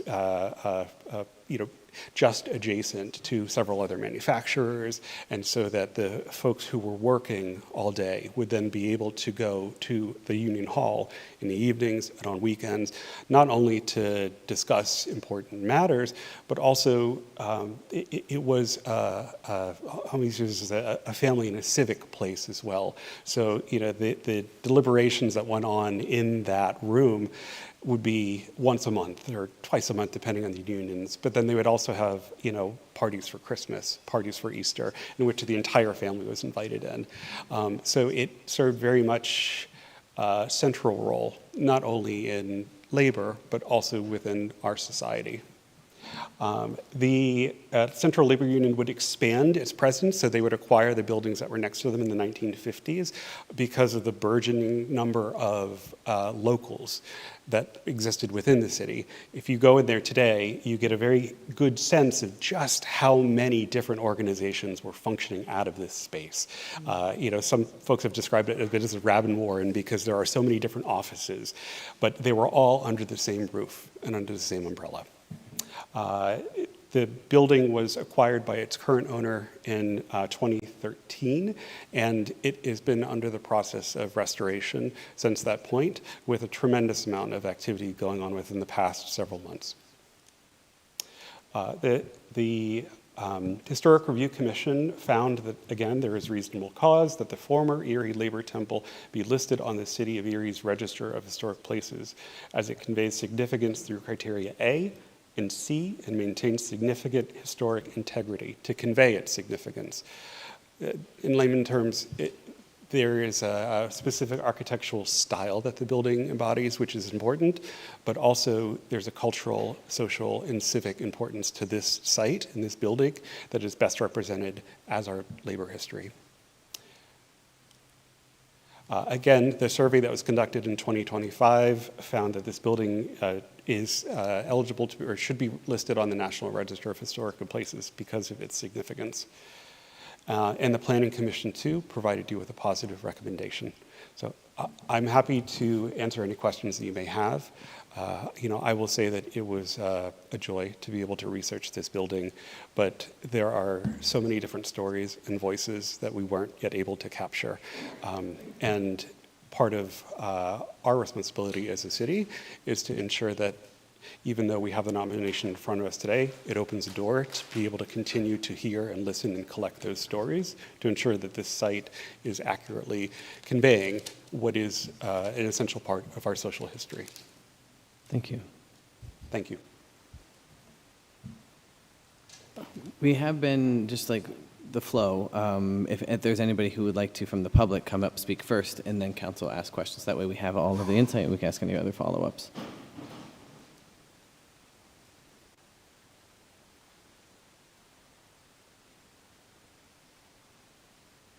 We'll just need to have you sworn in if you didn't get sworn in.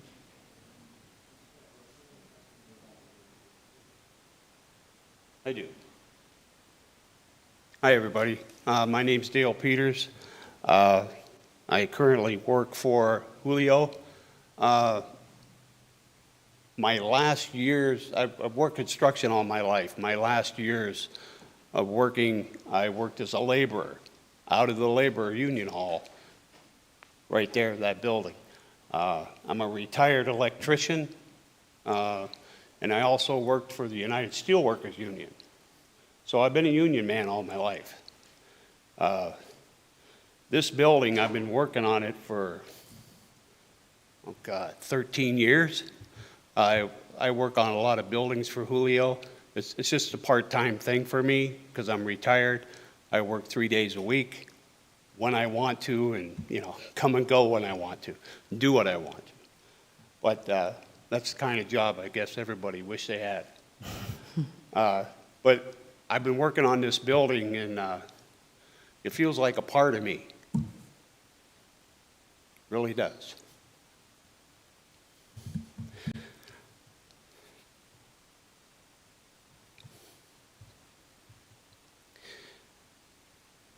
I guess you would have to understand.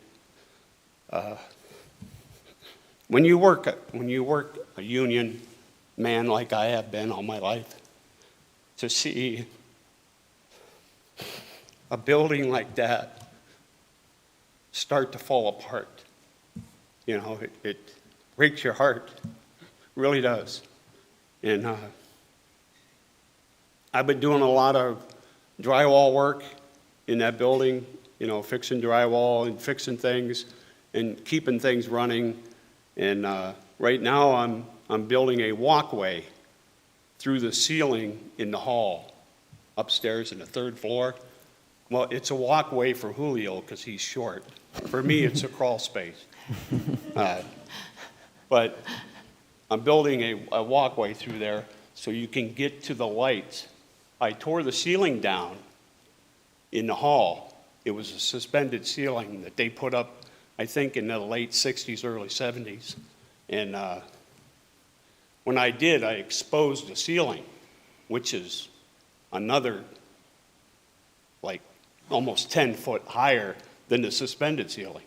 And in there was the lights were still there from the 1930s, the late 1930s, these lights were made. And they're still there today. And I started cleaning them, you know, polishing them up and stuff, and I'm trying to bring them back to life, you know. And there's a lot of plaster work to do on the ceiling, which I'll get to. I mean, I'm only one person, but I'm going to bring this thing back to life because it means a lot to me. And I wish that you would put this on a historical, you know, register because it's a beautiful building. And I've worked on D's, you know, D's is connected to the building, and there's another place connected to D's. So I've worked on all those buildings. I've worked on a lot of buildings for Julio. But this one is special to me. And if you could see it, I know that place inside and out. Every nook and cranny, you know. I've been in the walls. And it really means something. I wish you would do it. Thank you. Thank you.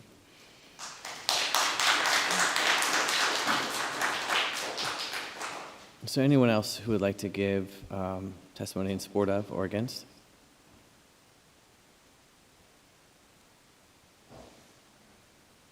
We'll just need to get you sworn in. I do.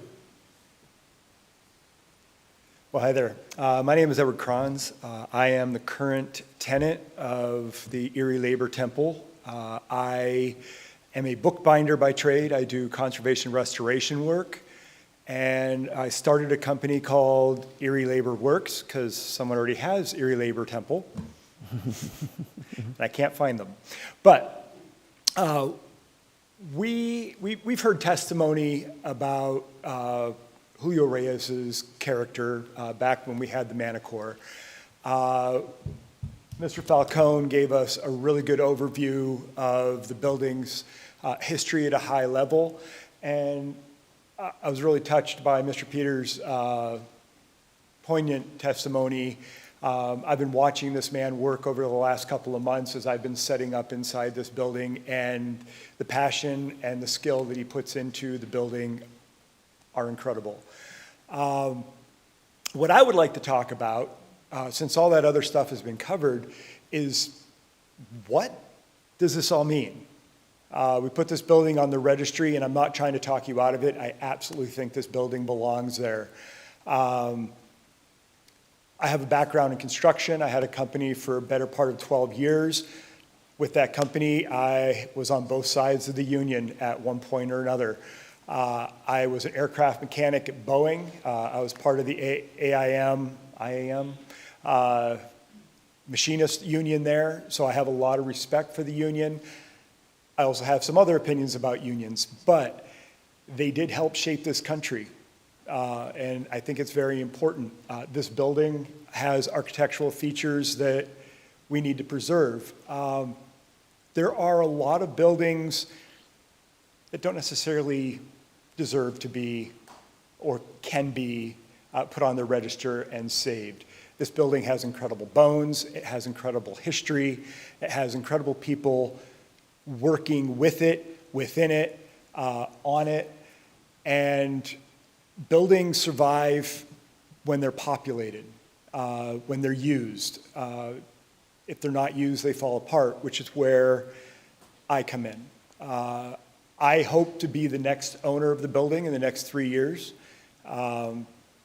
And my goal is to turn it back to a civic function, where before it was labor infrastructure, where I'm going to make creative and cultural infrastructure within the building. Being a tradesman, bookbinder, kind of was tickled to find out there was once a bookbinders and lithographers union within that building. With me today is Sharon Smith of Sharon Smith Metal Arts, who has set up her smithing studio within the building. So again, yet another trade, handwork, and that's the kind of thing that we want to bring back into the building. We also have a lot of what we're calling soft socials, where people from the community can come in, they can sit, read, they can talk. We're going to have low volume vinyl listening night. We're going to have sketch night. We're also going to have things that we're calling a lecture brawl. You would recognize it as a good old fashioned debate, which used to happen inside of that great hall in the Labor Union Temple. And we're going to touch upon things that you guys probably deal with on a regular basis. Who owns Erie? Is it private or is it public? It's all kinds of fun stuff, right? So I just wanted to let you know, in addition to everything that you've heard, what is currently going on, because that is what matters. The history of this building ties into its future very nicely. So I appreciate you taking the time to hear me out. Please do vote this on to the Historic Register, and thank you. Thank you. Is there anybody else that would like to give testimony? Any counselors who have questions or would like to ask for any further follow-up? Okay, I think we can move to close this public hearing. So we can move to close this second public hearing and let the court reporter go, and go back to public comment. Thank you. All right, so at this time, we will go ahead and reopen public comment. As a reminder, please sign in up at the front. We've changed the sign in. You'll have 5 minutes, so please pay attention to when that timer goes off and be mindful so that we can make sure we get to everybody. So just need your name and your municipality. Thank you. My name's Freda Tepfer. I live in the city of Erie. I'm also the proud granddaughter of the president of the Hebrew Typographers Union, so glad to hear that last thing. As far as the market house, the single thing that I really was the most concerned about was the 50-foot high backlit signage, unless they've eliminated that, but it's like a big advertisement. It's not something that contributes to the site. I was surprised that they've already started bidding out the building that hasn't even had its waterfront conditional use permit yet. It says the benches shall be ADA compliant or be adjacent to an ADA path. I don't understand. It should be compliant. It's got nothing to do with being adjacent to an ADA path. It should be ADA compliant, which means not a picnic bench for one thing. And also, short people should have a bench that their feet touch the ground. There should not be dividers of those benches. It's an antisocial thing to do that. There's a lot of non-native plants that are in the landscape plan unless they've changed it. There are, and I think I provided written documentation already to the Zoning Hearings Board, but there's a lot of native plants that serve all the same functions as what they're calling for, and there are salt-tolerant native plants that could do very well down there. The ADA parking should also be adjacent to the walking areas. What isn't addressed is There is supposed to be an overpass. It's going to be a later stage, according to PennDOT. How is that? I know it's not part of this project, but it is going to be part of this project. How is that overpass going to be managed? Is it going to be open? Is it going to be enclosed? Are they going to control the hours and who can use it? So really, there should have been a master plan with an environmental impact statement for the whole frickin' waterfront.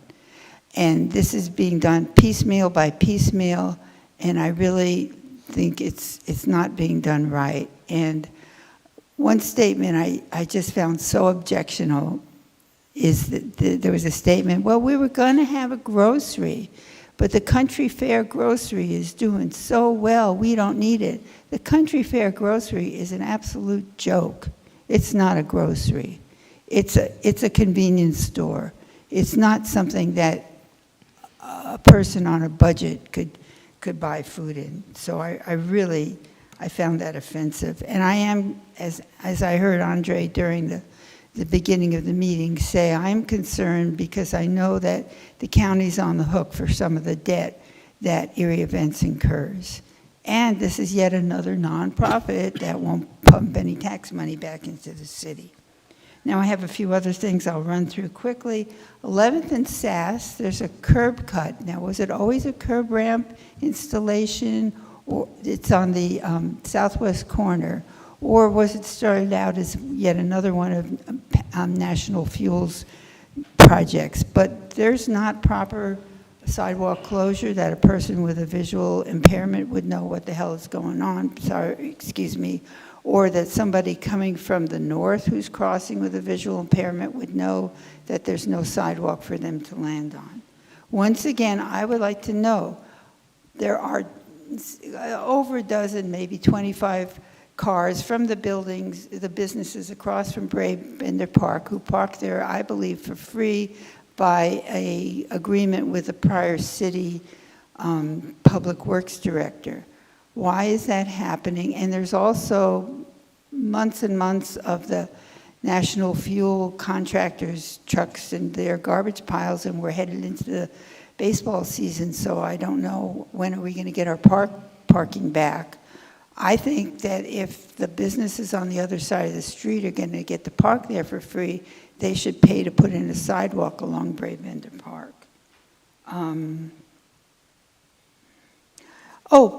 Speaking of parking, so I got notified that somebody was using my parking app. Somehow somebody used my parking app, and I was in Atlanta, Georgia at the time, and my car was in my driveway the whole time, and I got very unsatisfactory comments, but in the course of talking to Christopher Friday, he said that nobody really objects to the status of the parking on State Street, and that's ridiculous. It's non-egalitarian to have an app in order to park on State Street. Thank you. Thank you.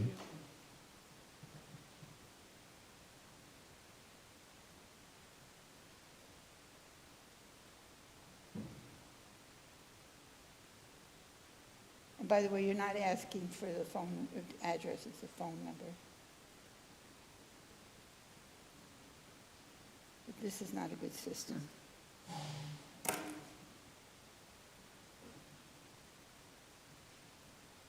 Five minutes? 5 minutes. I guess it's going to be down and dirty. I'm only kidding. Good evening, Mayor, City Council. I'm Rich Gorski, live at 1042 East 33rd Street. Been a resident of my life, resident of Erie, 70 years. Lived the good old days.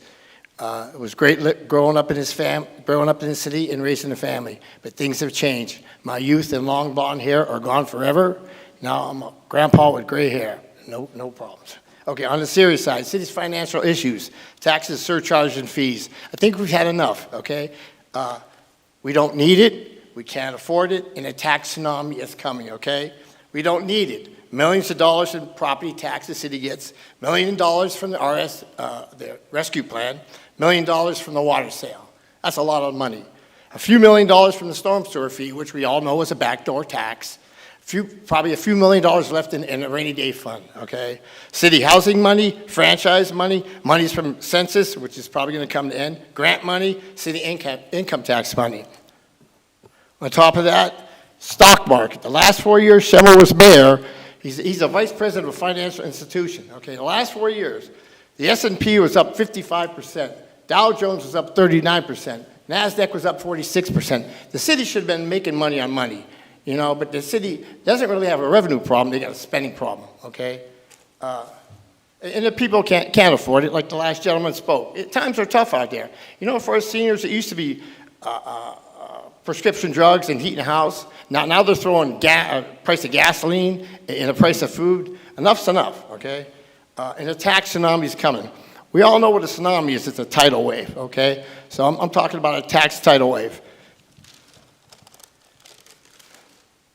It happens about every 10 years. We get a reassessment. The buzz is already in the courthouse, and they're talking about the reassessment. It happens every 10 years. It's not mandated by law, but it's coming, okay? And the problem with that is, in the last 3 or 4 years, let me read this, increase in tariffs, inflation, and COVID. Price of housing, the price of business has skyrocketed, okay? And a quote from Nick Scott is, the higher the assessment, the higher taxes. So it's coming. It's only a matter of time, you know. So what I'm trying to say is, you don't need to raise taxes now, because if you raise them, then the county's going to raise them, then the school district's going to raise them. Then they're going to throw the reassessment in our face. And it's just going to do a double jab to us, you know. You got to have a little reprieve, a little consideration. Because remember, the mayor and you people, you got a fiduciary responsibility to be fiscally responsible for the taxpayers' money, okay? That's your job. You represent the people of Erie, you know? And I know it costs money to run a government, but, you know, it's got to stop somewhere, you know? Once again, like I said, I don't think we got a revenue problem at this point. We got a spending problem at this point, you know? And then the city council, or the mayor, Schember, pays $180,000 to a consulting firm, which the new mayor is working into, okay, to find out about the city's budget, okay? And the biggest problem was pay and benefits, because 90% of the budget is pay and benefits for city employees, okay? And so what's he do? Hire 47 more people. Just put gas on the fire, okay? So I'm glad when she said she questions hiring one more person. You know, you got to look at that. You got to look at the big picture, you know? You can't build a city on raising taxes, surcharges, and fees. We got a big problem in the city. That's old people are dying, okay? And young people are leaving. What's going to happen? How can you build a city, you know? So, like I said, I grew up in this city, 70 years. It was a great city to grow up in and work in and raise a family. But, you know, things change, and I can accept that. But, you know, all I can say in closing is you got to be a little concerned about the people who live here, you know, because we pay the freight, we pay the city workers, we pay their benefits. We pay the county workers, we pay their benefits. We pay the school teachers, we pay their benefits, you know.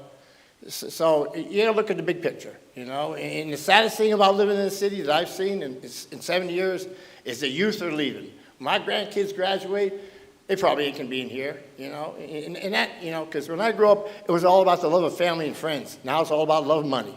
You know, it's sad what it is, what it is. So, okay, now, any questions to me? No, we don't usually do quick that. enough? Yeah, you did great, actually. I appreciate it. It's Old Beer 30. We'll see you next month. Thank you.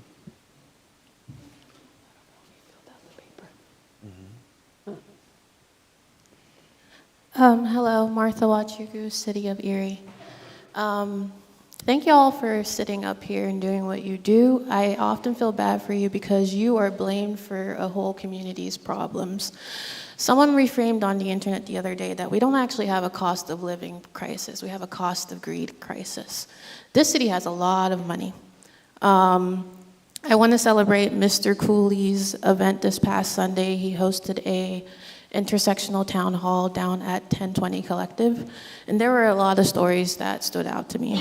But one that I'm going to raise up today was raised by Miss Vanna Wilson, who also premiered her debut documentary on the population decline in Erie. And one of her central points is she is a young woman who grew up and went to the school district here in Erie. And she participated in the CNA program. But the wages for CNAs in our community are slave poverty wages.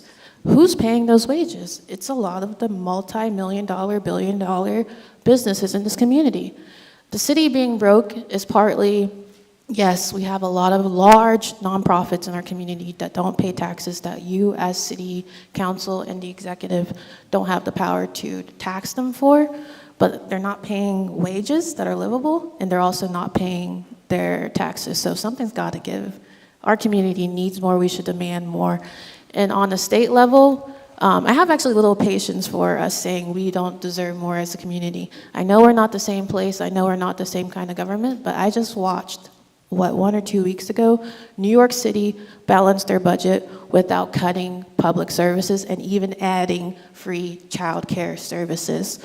What we have is a greed problem in this state and in this community. So when I hear there's fair criticism about uniforms and what's going to happen to parents affording that, as a child of Catholic school, I know it's costly, but what would it look like for, again, an RUPMC to fund uniforms, to fund the school supplies that the teachers are paying for? I'd rather see them pay taxes, but there are a lot of things in this community that people are shelling out of pocket for that these corporations are not paying their fair share to provide for. I was at an apartments association meeting last night, trying to build relationships with landlords who you might publicly think that I'm in opposition to, but ultimately I'm about securing and stabilizing housing in this community. Not everyone wants to be a homeowner in this community, so we do need a stable renting base. There are challenges to landlords in our community. Something that came up last night was the requirement that is not observed that landlords should provide trash receptacles for their tenants. One of the landlords I spoke to last night said if they were to invest in that, that would cost them $5,000 that they could be spending on a water furnace or a water heater. Again, what would it look like for UPMC to be paying their taxes for you to maybe as a city provide those trash receptacles, or for them to do a pilot where they pay for things like roofing repairs, foundation repairs, pest control. So I'm using this platform today to say, again, we need to be really aggressive with the state. They need to be closing the tax loopholes that a lot of these corporations are getting away with. They need to be taxing the wealthiest in our state off of their capital gains. Not necessarily what's coming out of their pocket, but what they're making off the stock market, as to what this gentleman just said. And lastly, the community wants to be engaged and participate in the decision-making of our future. So between myself at Erie County United, Mr. Cooley, the Erie Spiritual Coalition, and a wealth of other community organizations, we want to put on those events. We want to engage the community. We are public actors asking people to engage with us, but it's actually frustrating that we as common citizens are often coming up here and we're not seeing the folks at Scott Enterprises coming here and sharing their plans, or other community corporations sharing their plans. They should come here to these council meetings, just like we do, and share what they want for the community and what they need to contribute. If they're not paying their taxes, as nonprofits, it's not enough for you to say that, yes, we're educating people in our communities, therefore we should maintain our status. How many students from the Erie School District are going through those programs? How many students from the school district are going through those programs, getting employed and staying in our community? And then lastly, when it comes to our tax base, Ms. Elizabeth earlier said to consider taking pay cuts to show goodwill. I would argue that our law enforcement are some of the highest starting wages in our community, and they are not mandated to live here. They should be mandated to live here, and if anyone needs to take a pay cut for it, it should probably be considering them. Thank you. Thank you.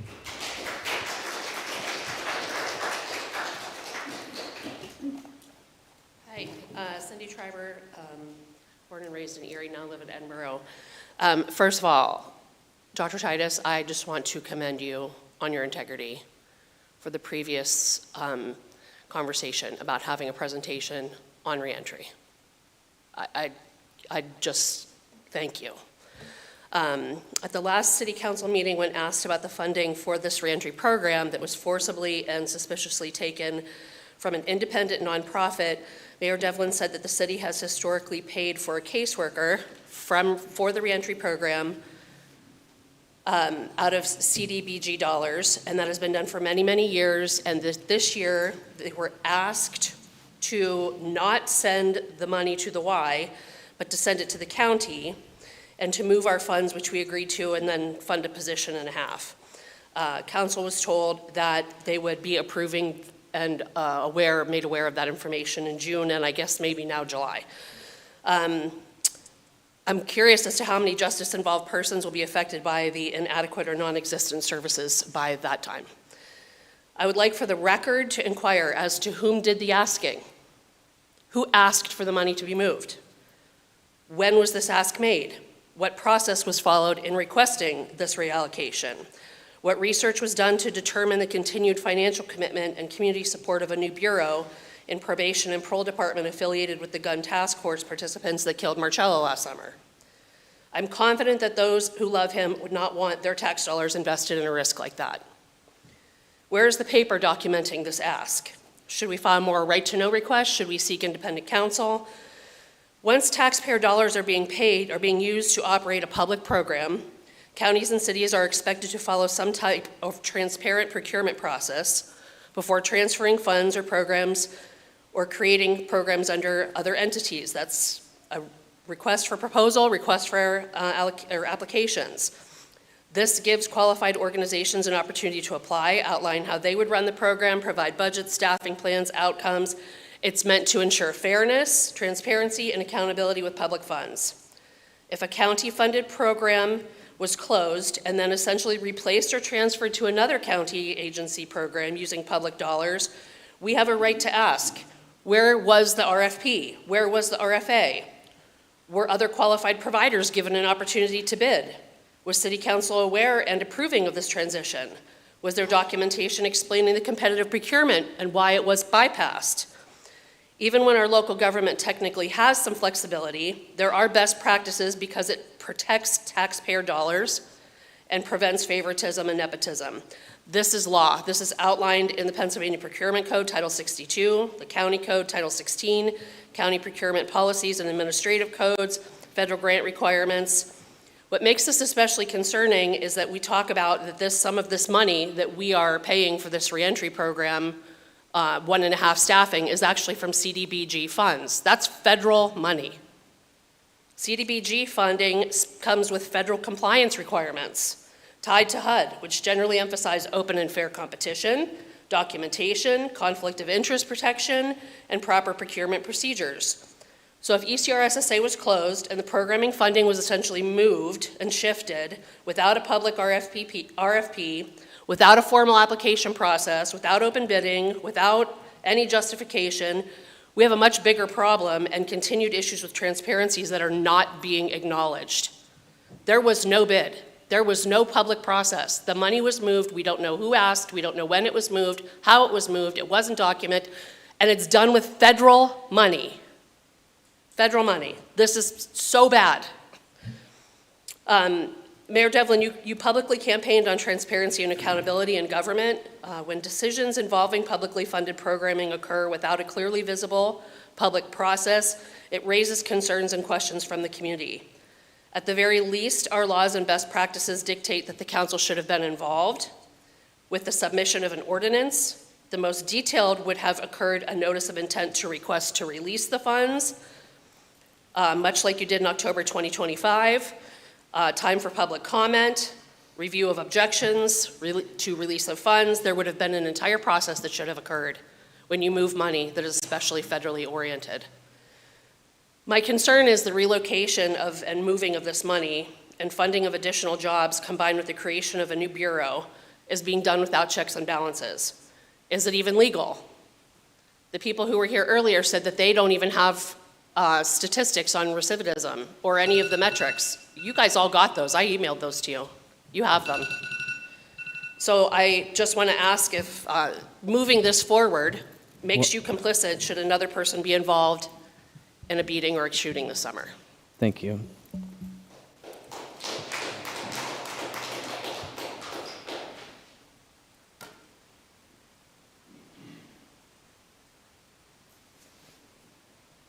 Good evening. My name is Deontay Cooley, lifelong Erie resident, and I have a few things to say.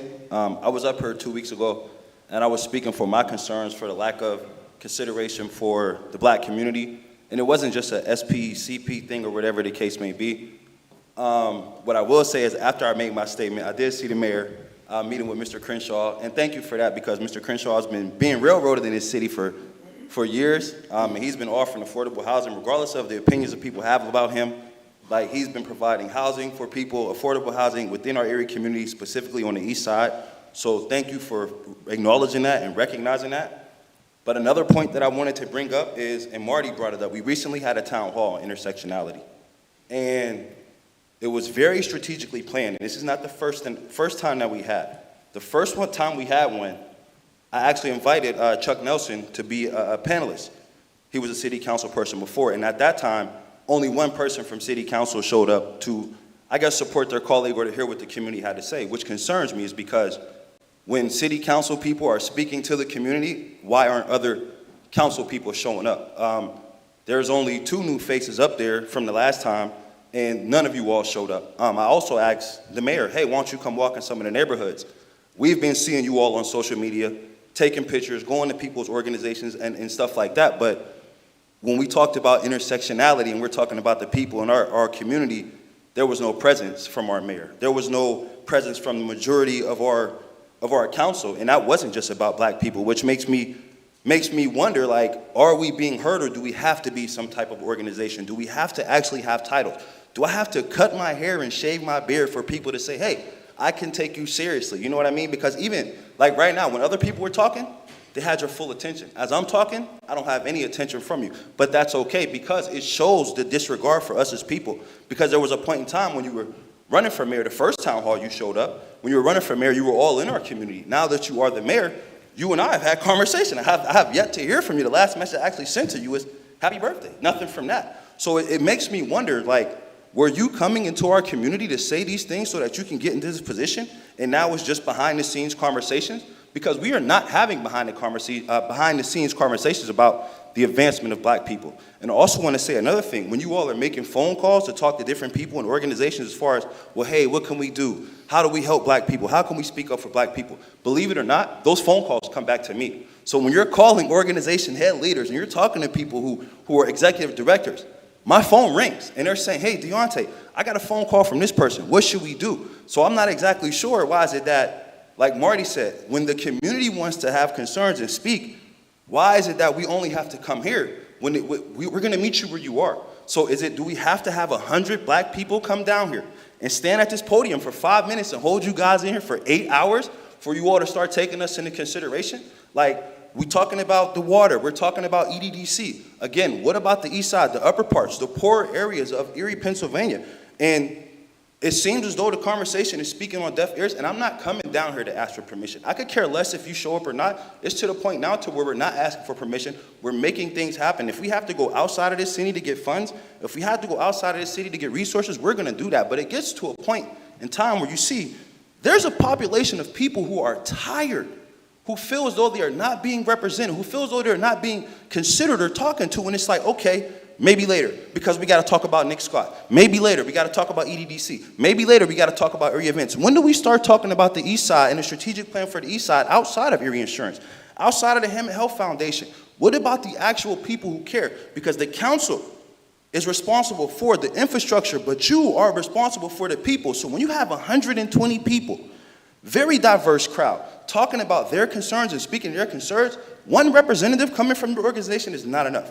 Because anywhere else, I don't know her name, the camera lady shows up. You're on Facebook taking pictures. You were just at the apartment association, and then you were somewhere else. I'm not saying that you need to make it your business to come to events that I host, but when black people, poor black people, not the executive directors, not the millionaires, when poor black people are asking for help, you're not showing up, at least for the conversations that I'm having. And people are reaching out to me and saying, yo, you was doing all of that pushing for Daria. You was doing, where your girl at now? And it's crazy that people are coming at me for the lack of concern that it seems as though you have for our community, and it doesn't sit well with me. So can we get to a point where we start talking to people who are boots on the ground in the community doing work and stop looking for the aesthetically pleasing people? Because I'm not shaving my beard, I'm not cutting my hair, and I'm not going anywhere. I'm going to be here representing Erie for my entire life, and I'm going to be speaking up for black people until the day that I die. So y'all going to either have to deal with me or get rid of me. Thank you. Thank you.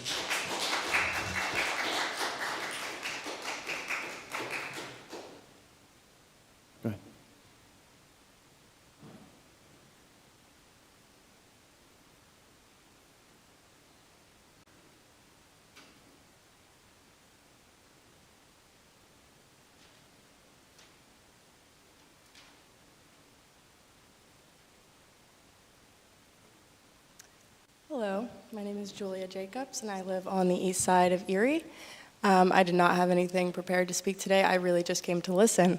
But in my listening to Mr. Cooley here, I did notice the looks on some of your faces, the body language and expressions on some of your faces, including the mayor here, who was very disturbing to me to see, because this is a space where community voices should be heard and listened to, and that should be felt by everybody in this room, not just by the Black community, although I'm sure he did not feel heard in that, because I watched as your head shook, your eyes rolled, you weren't looking at him in his direction even.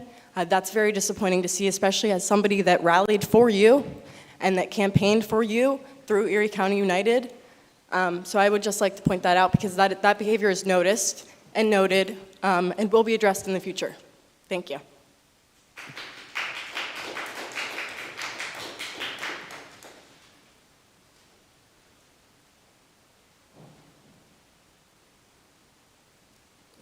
Good evening, City Council. My name is Ed Kissel. I live in the city of Erie.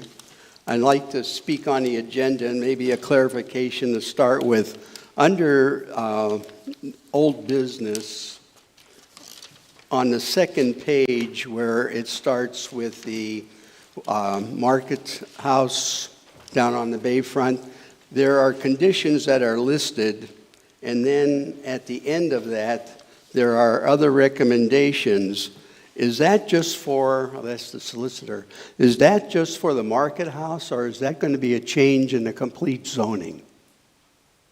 So I know you don't answer questions Yeah, that we way, can't but go- it's something I want to speak on, and if that could be answered, I then have a request. It's not a change of the zoning. Pardon? It's not a change of the zoning. This is the conditions for this. This is the waterfront conditional use. So these are related to that, not related to the entire zoning. This will be a complete change? I didn't understand it. It's just for the Market House. It's just for the Market House. This is just for the Market House? Okay. Well, then I'll go on. I would like to ask then for an amendment to be considered as one of the conditions, and then I would ask council at a future time to consider it for the complete city zoning, because it affects it to the no end. And that would be, you have 8 conditions, I believe, for the Market House. My 9th one would be an addition. It would say that all developers that require free public amenities to be completed at the end of their construction and before an occupancy permit is granted. And the reason for that, it's taken one development back a number of years ago, 20 years to be completed, and that was Liberty Park, which some of you probably were young and maybe not even born back then when that took place. But I thought that it could easily be called the Market House if they have public amenities that they're going to consider that they be completed before occupancy takes place. I know we have 110% bond issues that are put on these developments, and that was done in case a development would fail. You at least have 10% more to finish it up in the future years because of inflation. So some of these should be considered as a whole change in the zoning for other developers to consider. So I thank you.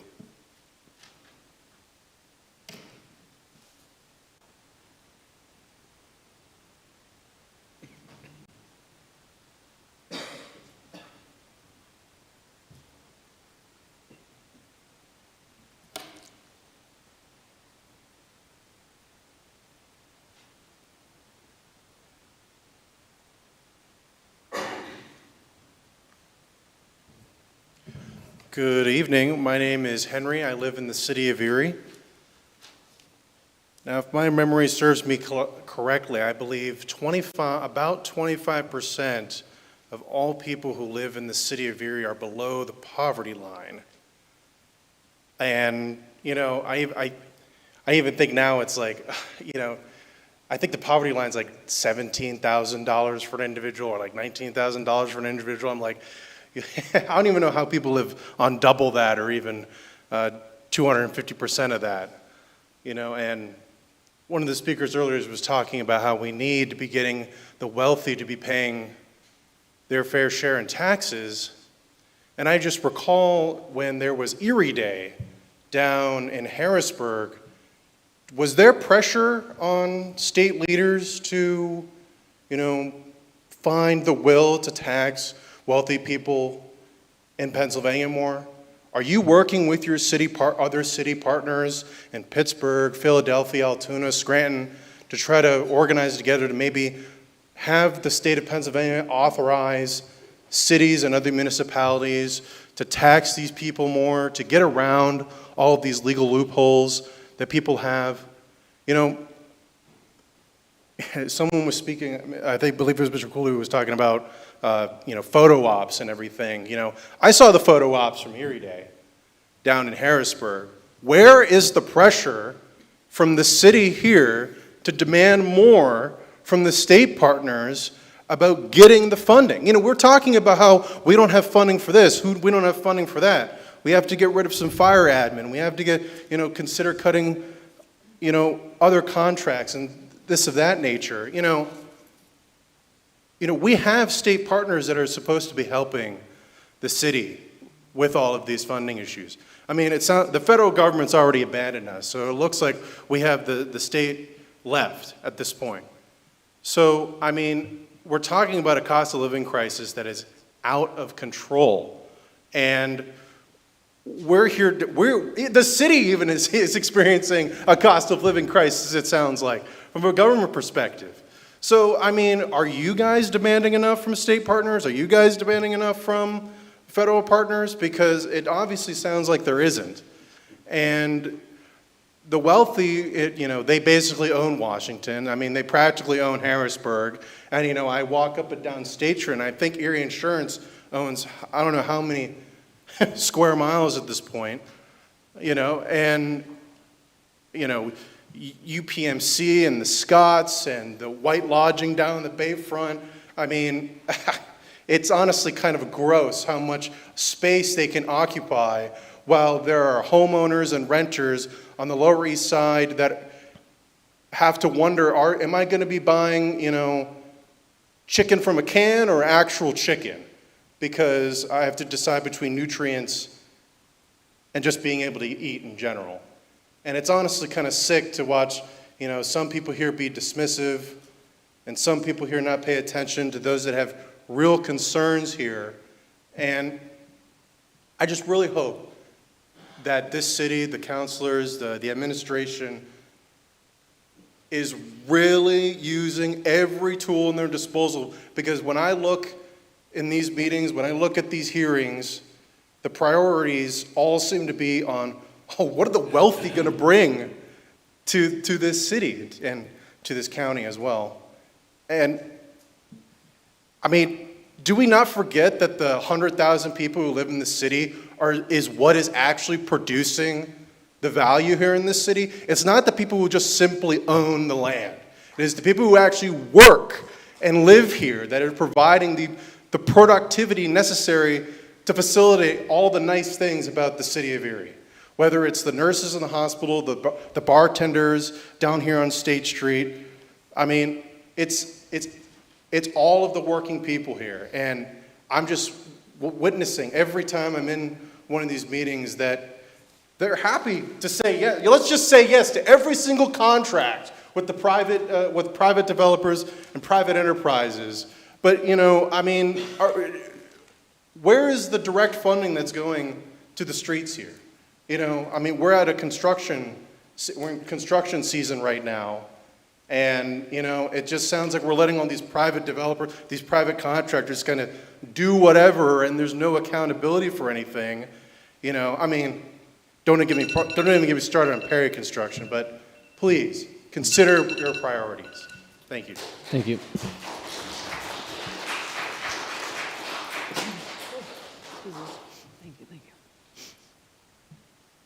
Hi, my name is Eric Peterson. I live in Mill Creek. I was mainly going to save what I wanted to say for county, but since a lot of other people have brought it up, you know, I really didn't like those that Erie Day in Harrisburg. We saw over and over again as people who say they're fighting for the community, who never seem to show up, are pushing for the things that will help them, not actually helping the community. I mean, I've looked at the infinite gentrification playbook. It puts out a bunch of different budgets for market rate housing that is totally unaffordable. I'm in that under $17,000. I'm on disability, and I worry about how I'm going to be able to live in this area in the future. And when I saw my county executive talking, working with the community, and then naming off all these community development corporations that seems like their only goal is to build infrastructure for the rich just to move in on our dime and then not provide anything. It was just a corporate lobbying event. I mean, there were photo ops with the head of an insurance company. Are we actually thinking that these people have our best interest in heart? I just want to see people actually coming to the community and talking about the issues. And I would love to see more people show up, especially for events Mr. Cooley's having that have been so important for our community, which I sadly wasn't there, but I did watch it online. So, but that is all I have to say. I'll sign this and be on my way.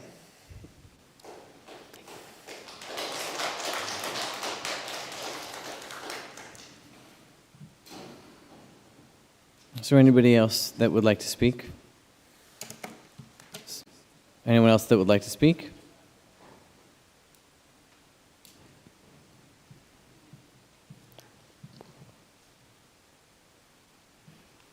I'm going to sign in first. I'm Cole Shenley. I live in the city of Erie. I'll try to be sweeter to you than my comrades have been. I really know that, I know this council and I know the mayor care a lot about the future of this city, and we've heard a lot about the hard choices that maybe need to be made for the financial future of this city. One thing I want you to consider is that we need a higher population for a larger tax base. We've heard this over and over again. For as long as I've been coming to city council meetings, which is going on like a decade or so.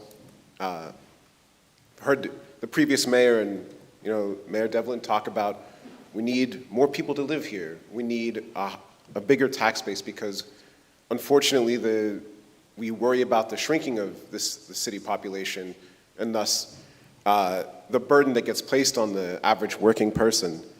And I think the kinds of people that we're hoping that will move here, we rely so heavily on our new American population that comes in and the beauty that they bring every time a new immigrant family comes in. But they're poor people, and so many of our people that live here live below the poverty line. And what I worry about is that what the city is going to do is deep cuts to services and austerity at a time when your average working family needs so much more. When we're seeing corruption at the highest levels from the federal government, and we're seeing the President of the United States do things like have a $1.7 billion budget for the people that he likes and his followers and his supporters, and none of that is going to come to the people of Erie. I guess unless maybe you're one of his MAGA fans, maybe not even then. What are we doing for the poorest that live here? And I really want you to consider that in everything that you do. Because I can tell you that our state senator, Dan Laughlin, has gone on Facebook and made it very clear that he will be pushing you to make the deepest cuts possible to your budget. He talked very explicitly about breaking the firefighters union and making sure that we are firing a bunch of firefighters. And that sounded sick to me, but he's made it very clear he wants that. And I know that he's a state senator, and even though he's a Republican, he will put that pressure on you. He's an elected official. I hope that you don't heed that, and I hope that you really, really fight for the poorest people in this city. Thank you so much. Thank you.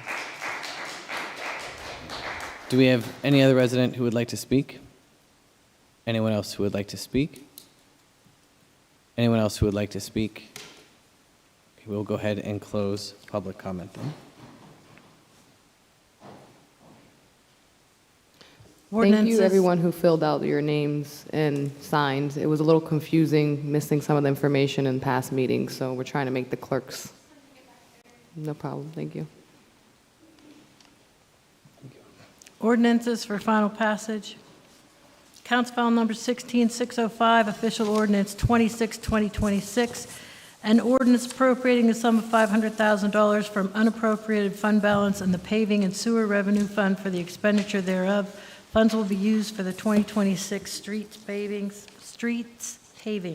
Sponsored by Councilmember True, seconded by Councilmember Horton. The Council file ordinance 16605, and now known as official file ordinance 26-2026, be finally passed by City Council. Members Brzezinski. Yes. Flores. Yes. Horton. Yes. Hull. Yes. Schaaf. Yes. Mr. Troop is left, and Titus. Yes. City Council pass official file ordinance 26-2026 finally by yea 6, nay 0.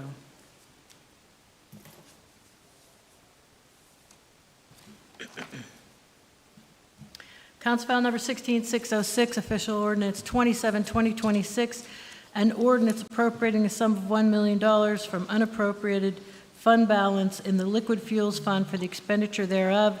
These funds will be used for the 2026 streets paving and street lighting traffic signals. Sponsored by Councilmember Troop, seconded by Councilmember Horton. That council file number 16606, and now known as official file ordinance 27-2026, be finally passed by City Council. Members Brzezinski. Yes. Flores. Yes. Horton. Yes. Hull. Yes. Schaaf. Yes. Titus. Yes. City Council pass official file ordinance 27-2026 by yea 6, nay 0.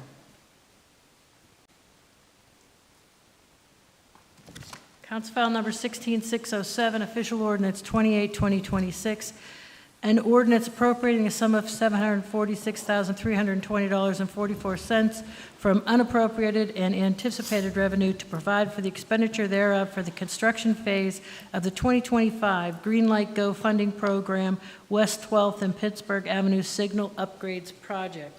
Sponsored by Councilmember Troop, seconded by Councilmember Horton. The Council file ordinance 16607, and now known as official file ordinance 28-2026, be finally passed by City Council. Members Brzezinski. Yes. Flores. Yes. Horton. Yes. Hull. Yes. Schaaf. Yes. Titus. Yes.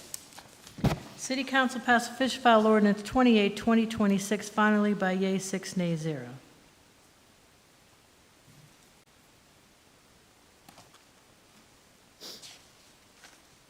Council file number 16608, official ordinance 29-2026, an ordinance appropriating a sum of $205,474 from unappropriated and unanticipated revenue for the expenditure thereof. The funds are granted from the Pennsylvania DCED local share account to purchase a screener machine for the Bureau of Streets. Sponsored by Councilmember Troop, seconded by Councilmember Horton. The Council file ordinance number 16608, and now known as official file ordinance 29-2026, be finally passed by City Council. Members Brzezinski. Yes. Flores. Yes. Horton. Yes. Hull. Yes. Schaaf. Yes. Titus. Yes. City Council pass official file ordinance 29-2026 finally by yea 6, nay 0.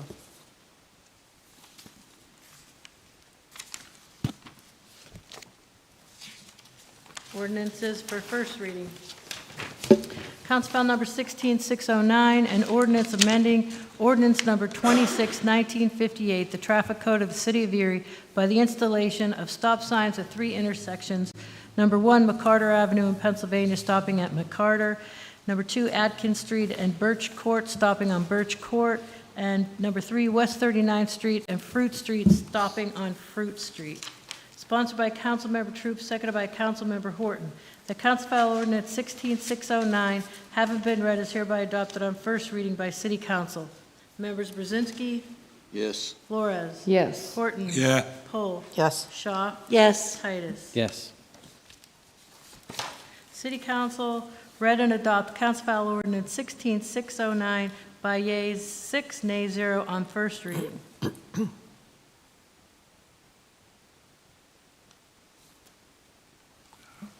Council File number 16610, an ordinance of the City Council of the City of Erie, the city determining to incur lease rental debt evidenced by the guaranteed revenue bond in the maximum principal amount of $2,784,063 to be authorized and issued by the Erie City Water Authority in connection with the construction, alteration, and improvements to the public water distribution facilities in and about this city, including but not limited to the customer side galvanized service line replacement project, Phase 5, and paying related costs, fees, and expenses, specifying the realistic useful life of the project, authorizing and directing appropriate officers of the city to take certain actions and to execute certain documents, including a guarantee agreement between the city as guarantor and the Erie City Water Authority, and the Pennsylvania Infrastructure Investment Authority approving the form, maximum guaranteed amounts, and sources of payment of the guarantee agreement, creating a sinking fund in connection with such guarantee obligations, and appointing a sinking fund depository, and providing for the repeal of all inconsistent ordinances or parts of ordinances. Sponsored by Councilmember Shaw, seconded by Councilmember Brzezinski, the Council File Ordinance 16610, having been read, is hereby adopted on first reading by City Council. Members Brzezinski? Yes. Flores? Yes. Horton? Yes. Pohl? Yes. Shaw? Yes. Titus? Yes. City Council read and adopt Council File Ordinance 16610 by yeas 6, nays 0 on first reading.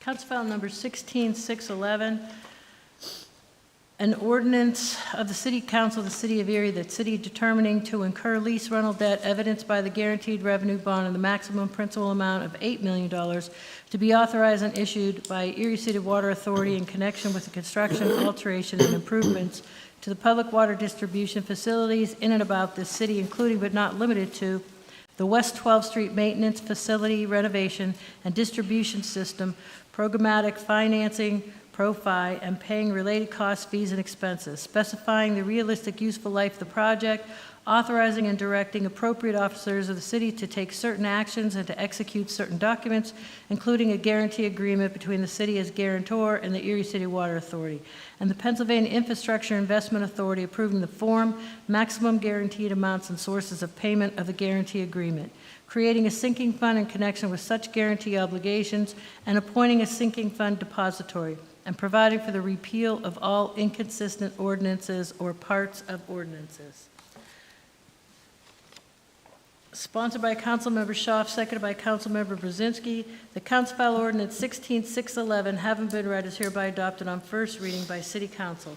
Members Brzezinski? Yes. Flores? Yes. Horton? Yes. Pohl? Yes. Shaw? Yes. Titus? Yes.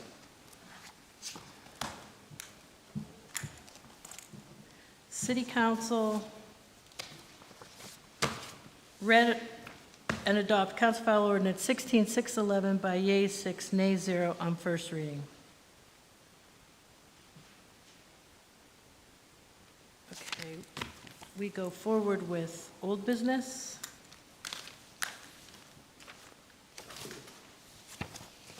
We've done the public hearing. We go on to old business number 2.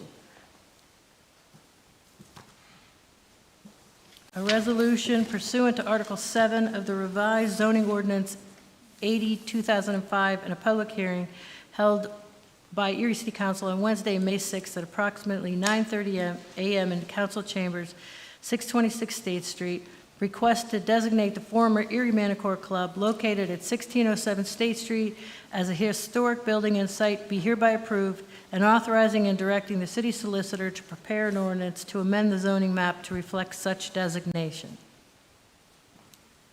Discussion?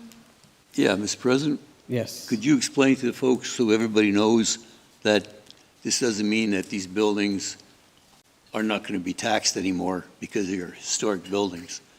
Is that the truth, or are we taking them off the roster? I don't think that they become a nonprofit building, they become a historic building. That's what I'm trying to make sure. Folks are confused out there. And it's, why are we doing it, I guess, is what the folks want to know. Do you know? They still have to pay taxes. They can apply for federal money for grants to secure their building for longer purposes to come. So if it just sits and they're doing it out of their own pocket, it's very costly. But providing historic, not just for repurposing the building and not just trying to get grants, but it's about our history. It's about knowing the story and moving forward with the story. And architectural, there's so many components to architecture that we don't get in buildings nowadays. And I would just like to, this is why we had the hearing, and I think I would like to bring us back to, I think, the very thorough presentation done by Mr. Falcone on just the process, why we're doing it, and the different designations as to why it went through. Just to kind of reiterate what Councilor Schaaf had said, that this does open up a venue of funding and opportunity, but more importantly, keeps them on a register. And so it doesn't take them off of a tax base, but it does open up other funding avenues for these buildings. Most important to the taxpayer is that it's not coming out of our pockets. Okay? I think that needs to be out there for everybody to understand. Thank you. Go ahead and call for the vote on that. Councilmember Brzezinski? Yes. Flores? Yes. Horton? Yes. Pohl? Yes. Schaaf? Yes. Titus? Yes. Resolution passes yea 6, nay 0. Okay, we have old business number 3. A resolution of the Council of the City of Erie regarding a request for approval of a waterfront conditional use for a new 2-story commercial building commonly known as the Market House, submitted by Piper O'Brien Air Architects Limited on behalf of the Erie County Convention Center Authority and pursuant to Section 306 of zoning ordinance number 80, 2005, as amended, is hereby approved with the listed conditions. Number 1, the developers and/or owners of record shall maintain open space which contains green space that satisfies all of the following criteria. A, shall consist of living landscape material including grass, ground cover, planting, shrubs, and/or trees consistent with general landscaping criteria set forth in Section 306.5.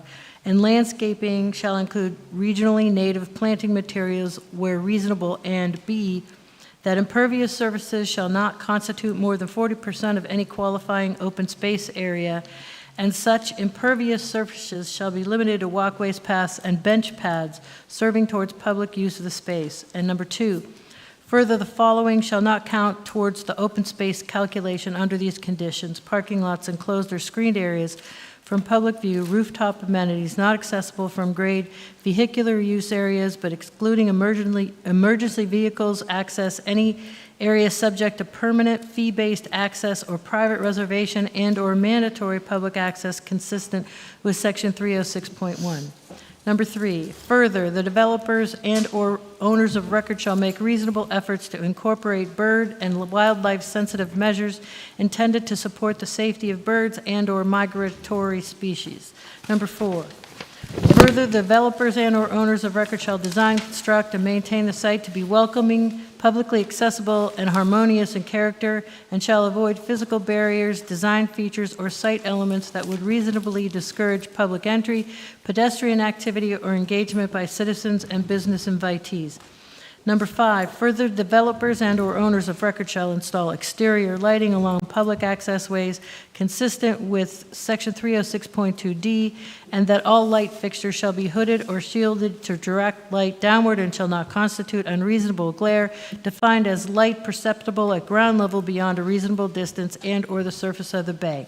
Number 6, further, the developers and/or owners of record shall install or maintain not less than 8 public benches per acre pursuant to the following conditions. A, the design standards of the public benches shall be constructed of weather-resistant materials consistent with Section 306.2D and 306.5B, shall be securely anchored to prevent displacement or removal, shall comply with ADA accessibility or be adjacent to an ADA accessible path, and shall bear no commercial advertising consistent with Section 306.2H, but excluding donor plaques not to exceed a maximum size of 6 by 12 inches. And B, the owners of record shall be responsible for all maintenance costs, including reasonable cleanliness, regular repairs, and/or replacement of structurally unsound benches within a reasonable amount of time. Number 7, further, the developers and owners of record shall apply for a zoning variance if necessary regarding the proposed signage of the market house pursuant to Section 303 of the zoning code. Number 8, further, the developers and/or owners of record shall comply with all policies and procedures above to the extent not otherwise inconsistent with federal law, Pennsylvania law, City of Erie ordinances, and/or any other law applicable to design, construction, and maintenance of the market house, including without limitation ADA compliance. Discussion? Could you repeat that? Discussion from anybody? I guess I just would like clarification on reasonable distance and reasonable condition. Like, what's the definition of reasonable for the record?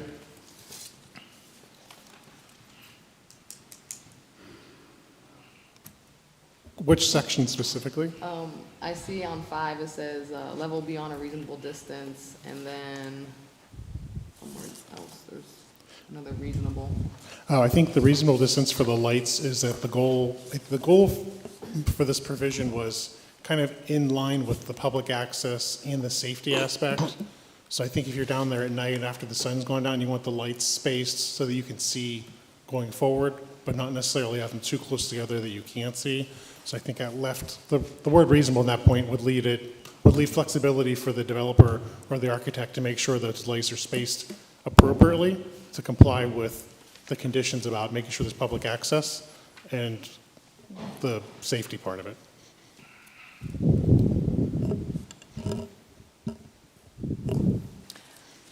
And then regular repairs and or, never mind. I thought I seen reasonable again. I thought I seen it twice, so my fault.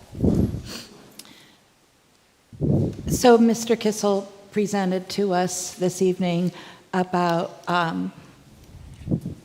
the public access and the things that we wanted to make sure that the facility doesn't open until they've met the public requirements and not to do it 20 years later like what happened to a different project. So, I mean, the public access part, like we kind of discussed this a little bit in Caucus.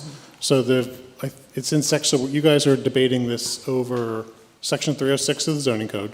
Section 306, I believe it's 306.01 for the waterfront conditional use is that public access is supposed to be maintained by any of the developers down there. So that's paramount number one. So the way when I was looking at Mr. Kissel's note that we got, it's in my mind, they have to comply with that anyway. So to add an extra condition is, I believe, unnecessary. So I'm not saying that is for or against, but just that. You already have 19, 22 in there. We're killing the horse and he's dead already. Let's just vote. The question dealt with the public access. That's already included in the zoning code, though. So I believe that as long as that's met, though. Thank you. So. Thank you. Dr. Titus? Yes, Councilor Horton. Yeah, well, I'm just going to jump right to it. I intend to vote no on this, but it's important that I specify that this is not to vilify anyone or any institution or agency. We just have some fundamental differences to our approach on things where the city is concerned. I see Gus and Gwen, or Miss White and Mr. Pine are here. I like Gwen, Roger, Gus, and the board in general. They're very talented, honest, and hardworking people that love this city just as much as I do. I just have a different perspective, and I don't think the citizens of the city of Erie are receiving the return on their investment that we should. It doesn't mean they're bad people. Doesn't mean I'm angry with them personally. I just disagree with the corporate welfare and that the nonprofits, I don't feel, are contributing to the wholeness and health of the city to the degree that they should or could. Trickle down doesn't work. In those cases, it hasn't worked. They tell us the city doesn't have money, county doesn't have money, the state doesn't have money. Gentleman spoke about our state legislators and the trip to Erie. I just think that not paying taxes into perpetuity is not good policy when we have the social ills and issues that we have. And they've done some great things. I mean, the Aquabus, the Liberty Park, they've just recently took over the zoo. And I know that they often shoot the messenger around here, but I'm very, very consistent, and nobody should be surprised that my vote, as my first vote 13, 14 years ago on county council, was to co-sign the refinancing of the convention center's loan. And at that time, I was brand new. I was like 2 days old. It was my very first vote. It was a tough vote, because that labor hall they're talking about, historically, I walked up them steps, as did my brothers, as did my father. Horton's walked up and down them steps for 50, 60 years. And so all of my co-workers, I was actually on my executive board. They brought all the different trades down. They all had their lime green shirts on. The meeting was so big, they had to move it up to courtroom H. And I voted as the Lord would have me to vote, and I was ostracized for it, but I'm all the better for it. Because as it turned out, everyone said, oh, nothing will happen, this is wrong. I mean, this is okay, we're just co-signing it, and I felt like if they were going to save $11 billion, that the community should get half of that in the form of a community benefit agreement, since the citizens were on the hook for it. Nothing will happen, nothing will happen, nothing will happen.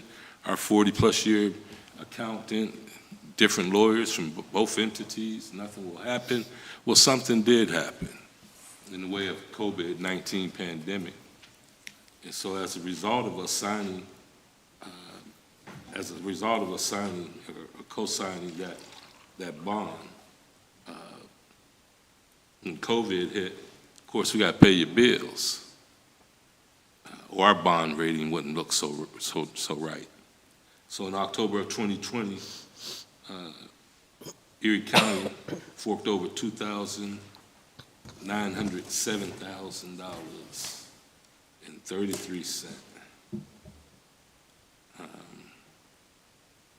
Hold on. We came back in 2021 in January, and we gave them $2,100. So we're at $5 million. Money that was intended for taxpayers, so not only are we not getting tax revenue from them, I mean, I know they do great services, but now we're paying.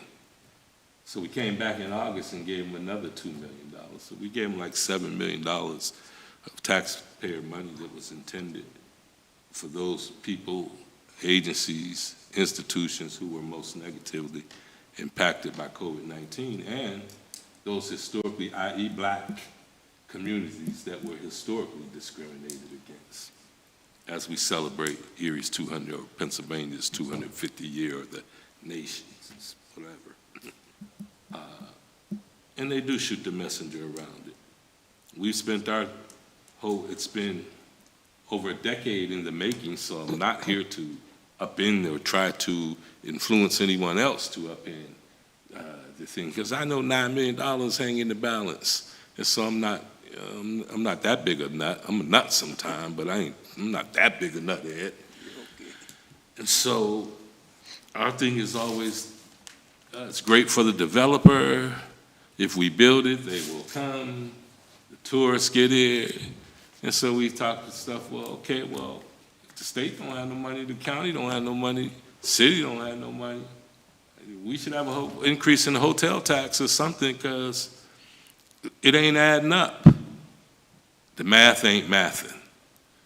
And then we have waterfront use from private developers that come in, and they want that 10-year tax abatement that also recycles a whole generation of our Erie School District children who doesn't even realize for 10 years the weight of the promise of the tax that you'll receive. It promises low wages, low-paying jobs. When people right here in this zip code make $17,000 a year or less, they want to pay somebody $15 an hour and think that's great. Well, we lobbied for $15 an hour 10 years ago. And if the state legislator and the governor and everybody has cost of living raises and everybody else is getting a raise, I think that our people deserve more too. And I know a lot of this isn't anything that Erie Convention Center done of their own, and they're not breaking any laws. They're following what we have before them. I just feel like that if smaller nonprofits like ECAT and PACA, who also are not required to pay taxes, but really exhibit or demonstrate their love for this community because they pay them in whole. Mm-hmm. Imagine that. And so, I don't think that just because you're not obligated to pay taxes, how could you live in this city and see what's going on and not want to be a better neighbor or to do more? It really hits home to me because with the low wages, when the tourists do come and the developers do eat, and they get the tax abatement, and the citizens get low wages and higher taxes. We get higher taxes because we're carrying all these nonprofits on our back. It's the law. We should consider the poor people of Erie, and we should also always consider the Black population here. We should be reminded of what was done here. Not that they're lazy, the white community so much that more advanced, they're smart. It's that something was done here to this community as we celebrate 250 years. The land covenants destroyed private home ownership, Black home enclave on West 11th Street in a program called Erie Redevelopment, kind of like the Erie Refocus right now. There's still parking lots. Many of us believe that killed downtown, not Tulio's folly. You took a whole feeder community. You sent them to neighborhoods you knew were failing, and you sent them to places and you gave them mortgages, and you basically made them renters again. And those parking lots, ironically, sit there as a reminder from Liberty Street to Myrtle Street of all our fine planning of our city planners and fathers. So I'm not really moved by the planners, by all the people, the stakeholders who have a stake in this, because nobody has a bigger stake in it than the residents of the city of Erie and the people who live in and on the bayfront who won't be able to afford the amenities down there. Nepotism and racism, and a 200+ year head start has left this community decimated. They don't own anything. They don't even get employed in the factories here, while the chamber hollers about their 250, 300, 400 member. All they have to do is go and ask them what their workforce looks like in those shops and factories. And I think a really startling picture will start to emerge. And so I'm going to vote against this because I'm true to it and hasn't much changed in that philosophy that I subscribed to in my first vote. I think it was January 6th of 2014. And I still believe that nonprofits, those who get RCAPs, should be the first in line, especially on the Bayfront, should be the first in line to line up to pay taxes, not run looking for a tax abatement, considering the state of our economy and the crisis the housing crisis that we have. And as for the convention center or Erie Events itself, our state legislator and our governor, he comes here, every conversation I have is, hey, this thing is kind of like a millstone on us. Can we get a pilot? Can we get something? Or just, oh no, we ain't got to pay taxes and we got this grand idea. It's going to help us all. And it doesn't help us all. But I believe that a pilot and tax dollars would help us offset some of our public safety usage that goes up. And so the traffic that their construction generates, this moves people or inconveniencing people, I think that's worth something. And we should have the conversation. And if the state won't do it, as we look to re-up our building code and our property maintenance and all of those things, our zoning, that we should embed, we should seriously consider embedding community benefit agreements into all of those. And if they think that's not business friendly, then so be it, because right now they're not city friendly. So thank you for indulging me in my comments. Again, I'm not here to vilify anybody. I don't want to be vilified by anybody. If so be it. I'm not going to fall out or argue with anybody about my perspective. And it's not just a perspective that's pulled out of the sky. It's a perspective of somebody who grew up at the foot of Sassafras Street.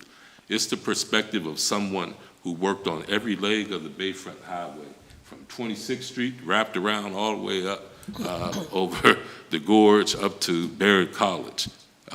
That system that's used to divert commerce around the city of Erie and not into the city of Erie.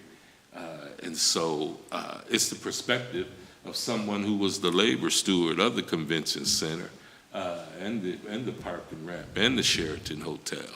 It's the perspective of someone who had great working relationships with the people involved from every angle. It's the perspective of someone who was the representative of everything that goes along the Bayfront, from Harbor Creek to Bill Creek, for 12 years. And so I think my perspective matters. And thank you, Dr. Titus, and thank you to my colleagues, and thank you to all of you for listening to. If it sounds like mumbo jumbo to you, you can pick up the phone and call. I'll explain it to you in detail. Thank you so much. Can I just add one thing? I'm just going to piggyback on to what Mr. Horton has said. Someone came in and spoke about how it's been piecemealed along the Bayfront, and it has. Because I can remember before the highway was even there, it was just dirt.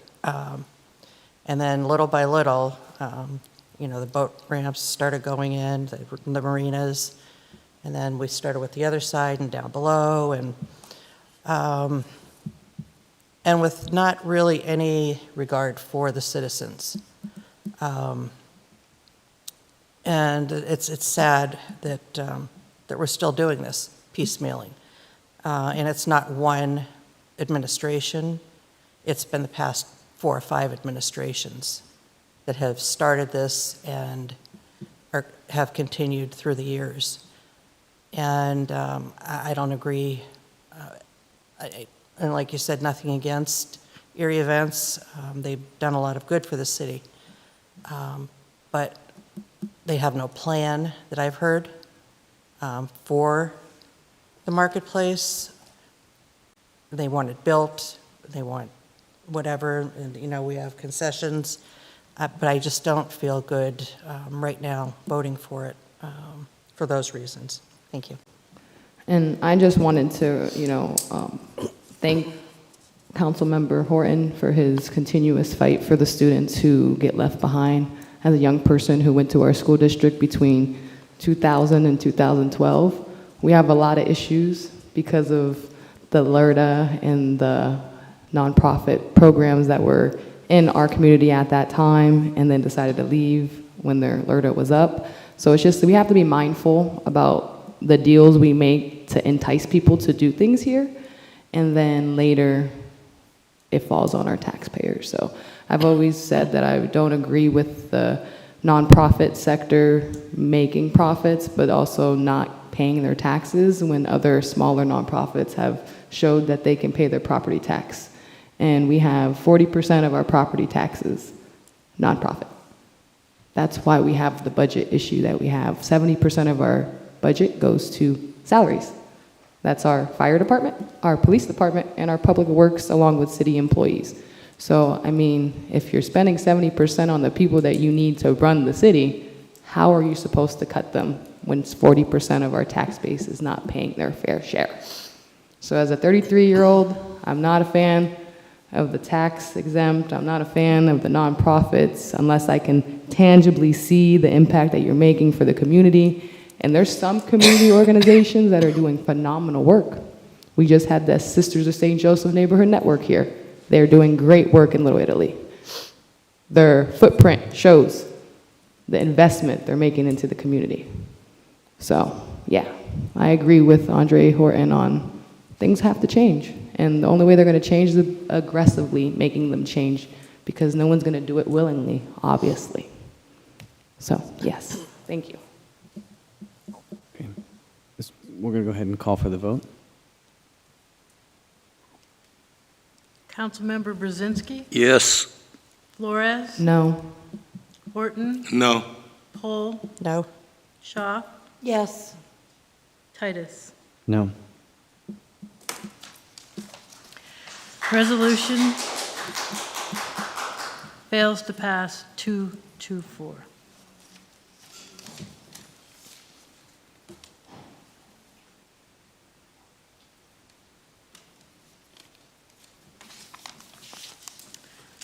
Okay.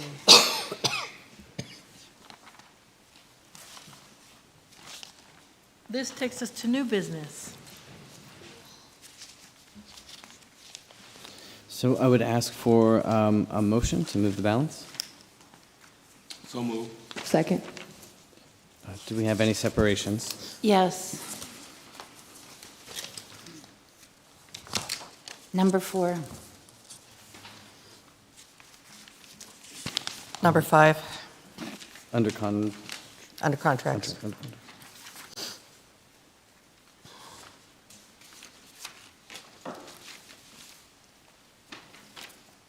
Any other separations? I would like to separate 6 just so that we can give, a moment to speak to the individual who's being nominated. Or, recommended, number 6.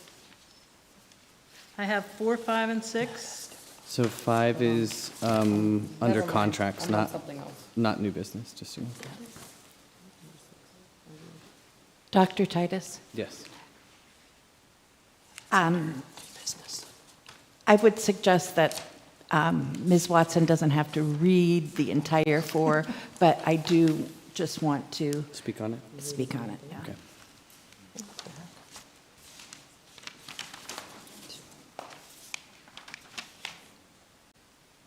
So we're talking Amgard Inc., that's the one? Yes. And Council Flores, did you still want number 6? No, it's under new business, so it's not under what we need it to be. I just wanted to speak to the Allen clerk Yeah, you being can still nominated. hold that one. Okay, yeah. 600 new business as well, though. Okay.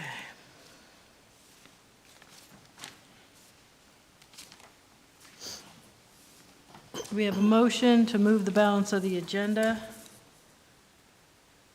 Mr. Brzezinski? Yes. Flores? Yes. Horton? Yes. Pohl? Yes. Schaaf? Yes. Titus? Okay, resolution to And move yes. balance passes. We have a separation of number 4,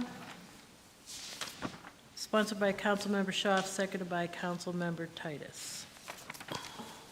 I just wanted to say that I had gotten an email about the cutting of the arts in the state, that they may cut the programming or the funding of the arts so that it would be decreased. And I, as a former art teacher and person who knows the importance of art through art therapy programs and that art is healing, just wanted to get my fellow colleagues to say that they don't want to cut the funding or decrease it, but just to, continue it as they did, because it is so very important to our community. And even like the nonprofits that support neighborhood art programs and things, they need that. They may, those children who go into those programs, that might be their only source of encouragement in body, mind, and spirit. And I, as an art teacher, kids may not do well in other academics of life, but they may thrive in art, and that gives them purpose. Thank you. Any other discussion? No. Dr. Titus? Yes. I'd like to thank my colleague Schaaf for putting this forward. I think arts and stuff is really, really important. It was important in my development as a child. We don't really see a lot of that in some neighborhoods. One of the best things that ever happened to me was the Martin Luther King Center Art House as a kid.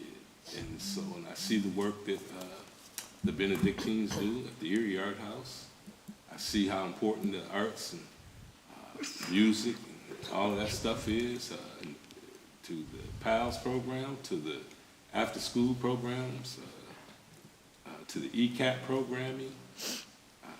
I see how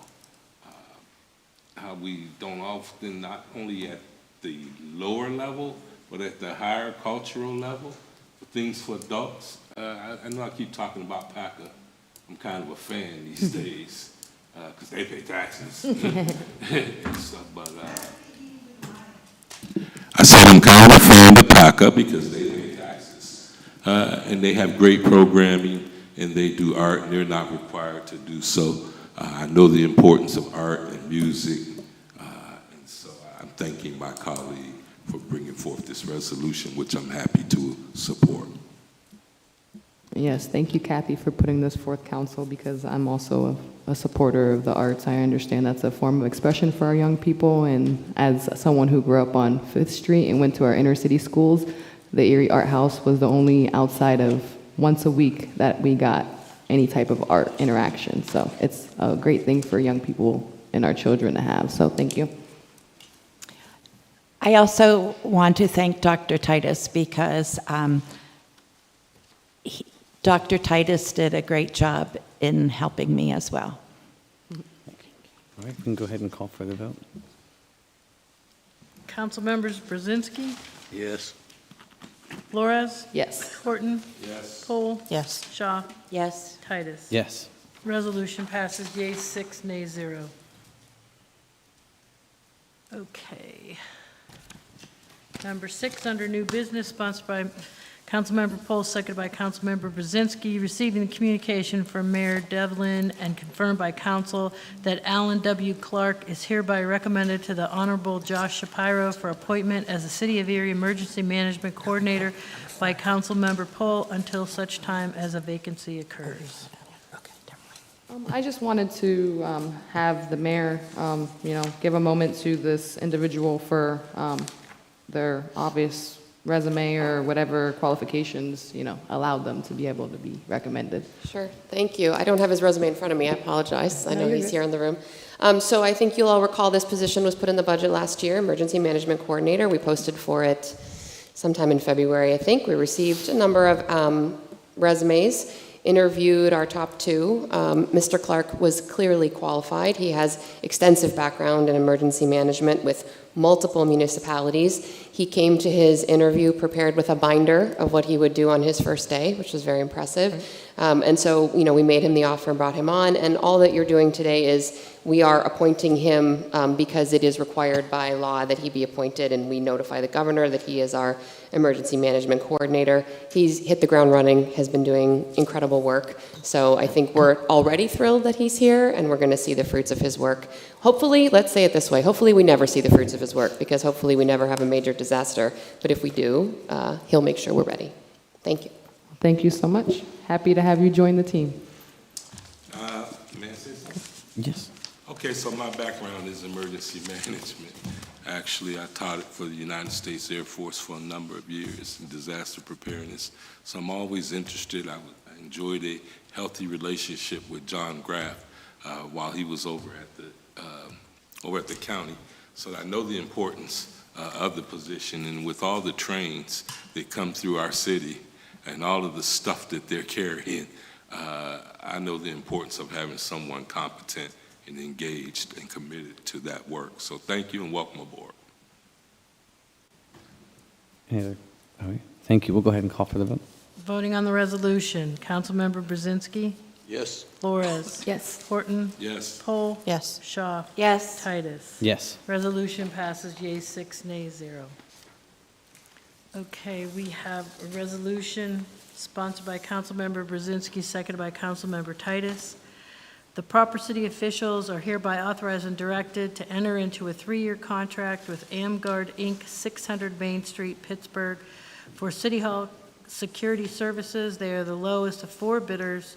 The terms are as follows: annual service year 1, which is June 1st, 26 through May 31st, 27, $119,258.20. Service year 2, $122,835.95, and service year 3, $126,521.02. There is an extension option for 1 additional year. I want to make a motion to table this for further discussion. Do we- Pardon me? No, I was just going to say, do we have a second for that? I second it. Thank you. So we have a first and a second to go ahead and table, so we can go ahead and call for the vote on that. Or do we have discussion about the table? I just want to table this to discuss further being in our financial situation that the city is in right now. That's a lot of money over a 3-year period. Even though they were the lowest bidder, we think we should be able to discuss on other options. If there are none, then we can move forward. Thank you.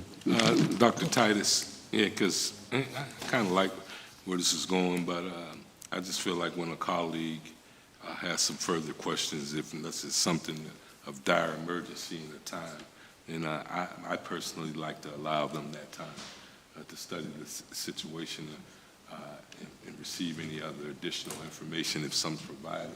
And I also tend to learn more in those things, and so I'm more apt to always do a first and second reading with the county and not go to a second reading. And so for those very same reasons, I'm really comfortable seconding the motion for this to be tabled. Thank you. So we'll go ahead and call for the motion, the vote on the motion. Motion to table, members Brzezinski, Yes. Flores, Yes. Horton, Yes. Pohl, Yes. Shaw. Yes. Titus. Yes. Resolutions tabled, 6 yeas, nays, 0.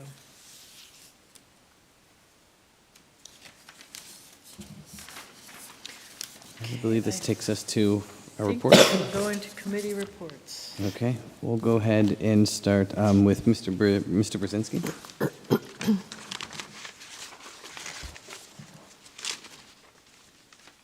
Go ahead and start if you would like to start this. Yeah, I have no report. I'm a little stunned that even having special meetings to get things clarified as far as the bayfront down there with the marketplace, that I can understand why Mr. Horton voted against it, and I applaud him for his beliefs. But the other people who came in, had special meetings, found out everything that was right about the project, and then voted no, is par for the course. Anyway, good night, everybody. Have a nice day tomorrow. Councilor Horton. I'll just keep it really brief. I attended the Housing Authority Legislative Breakfast. I attended the Police Memorial Service, which is always quite touching to me. I come from a family of law enforcement. Personally know people who have died in the line of duty to don that uniform, so it was very, very meaningful for me. Actually met with the director of the convention center and one of the board members. Had some good discussion, really appreciative and understanding of the situation. So I'm grateful for that. I made an appointment to the land bank. They were, I want to thank the mayor for her support and all my colleagues. I think they picked up an excellent board member, and he comes work ready. And so that's my report. Thank you. Councilor Shaw. Thank you, Dr. Titus.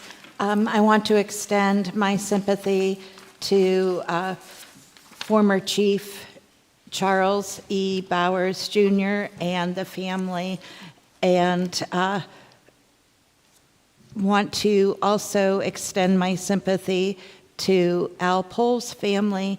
And I attended Al's funeral mass that was at St. Stan's. I had met him when I was working the front desk and developed a kind of rapport with him, and really thought he was a great person. He would come in and introduce me to his grandchildren and other people that he came in with, and was, I could tell he was a genuine person who loved Erie. I attended the Erie Waterworks Festival at the Summerheim Water Plant, and they had an excellent open house, and for anyone who came in, they told the story and walked us through, and it was very knowledgeable. I am the Waterworks liaison, and I attend as many meetings as I am possible, and I take my liaisonship seriously, and it's not easy. So I attended the Waterworks meeting April 23rd, and I know, I should have reported this on May 6th, but this is 89 pages long. They have to follow so many things and have to go through reports and testing and buy trucks and purchase things and the water line construction going on. And February was a very bad month. I think they had 33, which was a record of, that was that cold season. And, the infrastructure, the pipes had to be fixed. And now they're going through the elbow pipes to get those fixed. But, I bring this in, I attend the meetings, the public can take a look at this, and I drink tap water and have my whole life. When I was a kid and as an adult, I don't purchase water and I don't buy a filter. Thank you. I actually did other things, so in my 5 minutes, I went today to ECAT. Liz Reyes had invited council for the Latino Governor's Advisor Commission on Latino Affairs, and I got to meet several people I did not meet before. I attended the Housing HUD legislative breakfast, which was excellent because departments or the hands and other groups came up and they all did their presentation of what they're doing for housing, and they plan on restoring the elder sections that need updated, so they're not just letting things go in disrepair, and they're trying their best at what they can do. Ms. Pola and I talked with Julie Slomsky last week, and Anna Franz was there, and Emily Thomas, who activates the Dobbins Landing area, and that was very interesting because then that brought me back to the waterworks. They do like a science presentation once a month. Is it the second Saturday? I can't remember, down at Dobbins Landing, kids hands-on science. Attended Fred Rush's celebration hosted by the Eagle's Nest to honor Fred Rush during his lifetime. And May 6th, went to the 1020 Collective to see a documentary by Savannah Wilson for the first time that she did with the Jefferson Society as a leadership student, addressing the population decline of Erie. I attended the Planning Commission and the Land Bank, and kudos to the FBI and the Erie Police cooperated, and the state police to get those drug people. He said that the amount of drugs that they had, the fentanyl, could have killed 500,000 people. That's a lot. And I'm very, very thankful to get that off the street. I affirm our fire and our police. Chief Trott comes to every meeting and he sits through the entire meeting. Like, you don't have to do that, and you do that because you love your city. And anyways, so I have my sympathy to the police department because I'm sure Chuck Bowers did a great job. Thank you. Thank you. Councilor Pohl?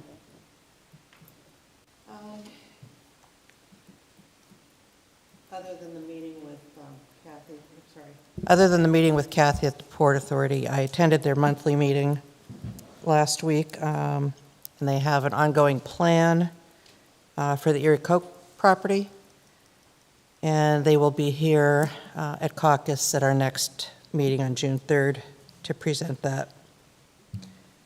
The police press conference was very disheartening to hear the numbers, but it was also good to hear that they have 15 people off the street that have dealt with that. A lot of money and a lot of lost lives.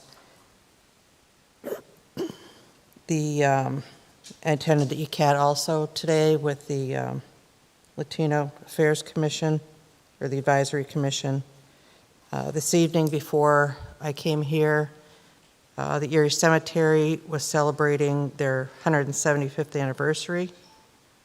And we passed an ordinance for this a couple months ago after a public hearing to make them a historic landmark also. Thank you. Thank you.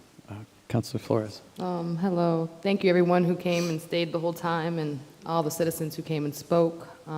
We do generally appreciate a full audience, so sometimes it's lonely in the mornings. I also attended the Governor's Advisory Commission on Latino Affairs meet and greet today, and seen the mayor and a few other colleagues on council.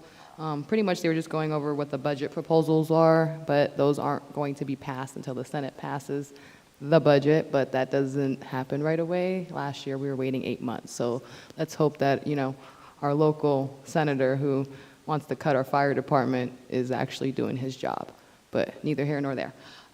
So we had a study session, PFM, on May 14th. I did attend virtually. I love that the city offers these meetings as a playback that you can go on our YouTube channel and then also our Facebook channel to re-watch at a later time, because sometimes our schedules are a little busy and we're not able to make a 1 o'clock meeting. So that's what I tend to do.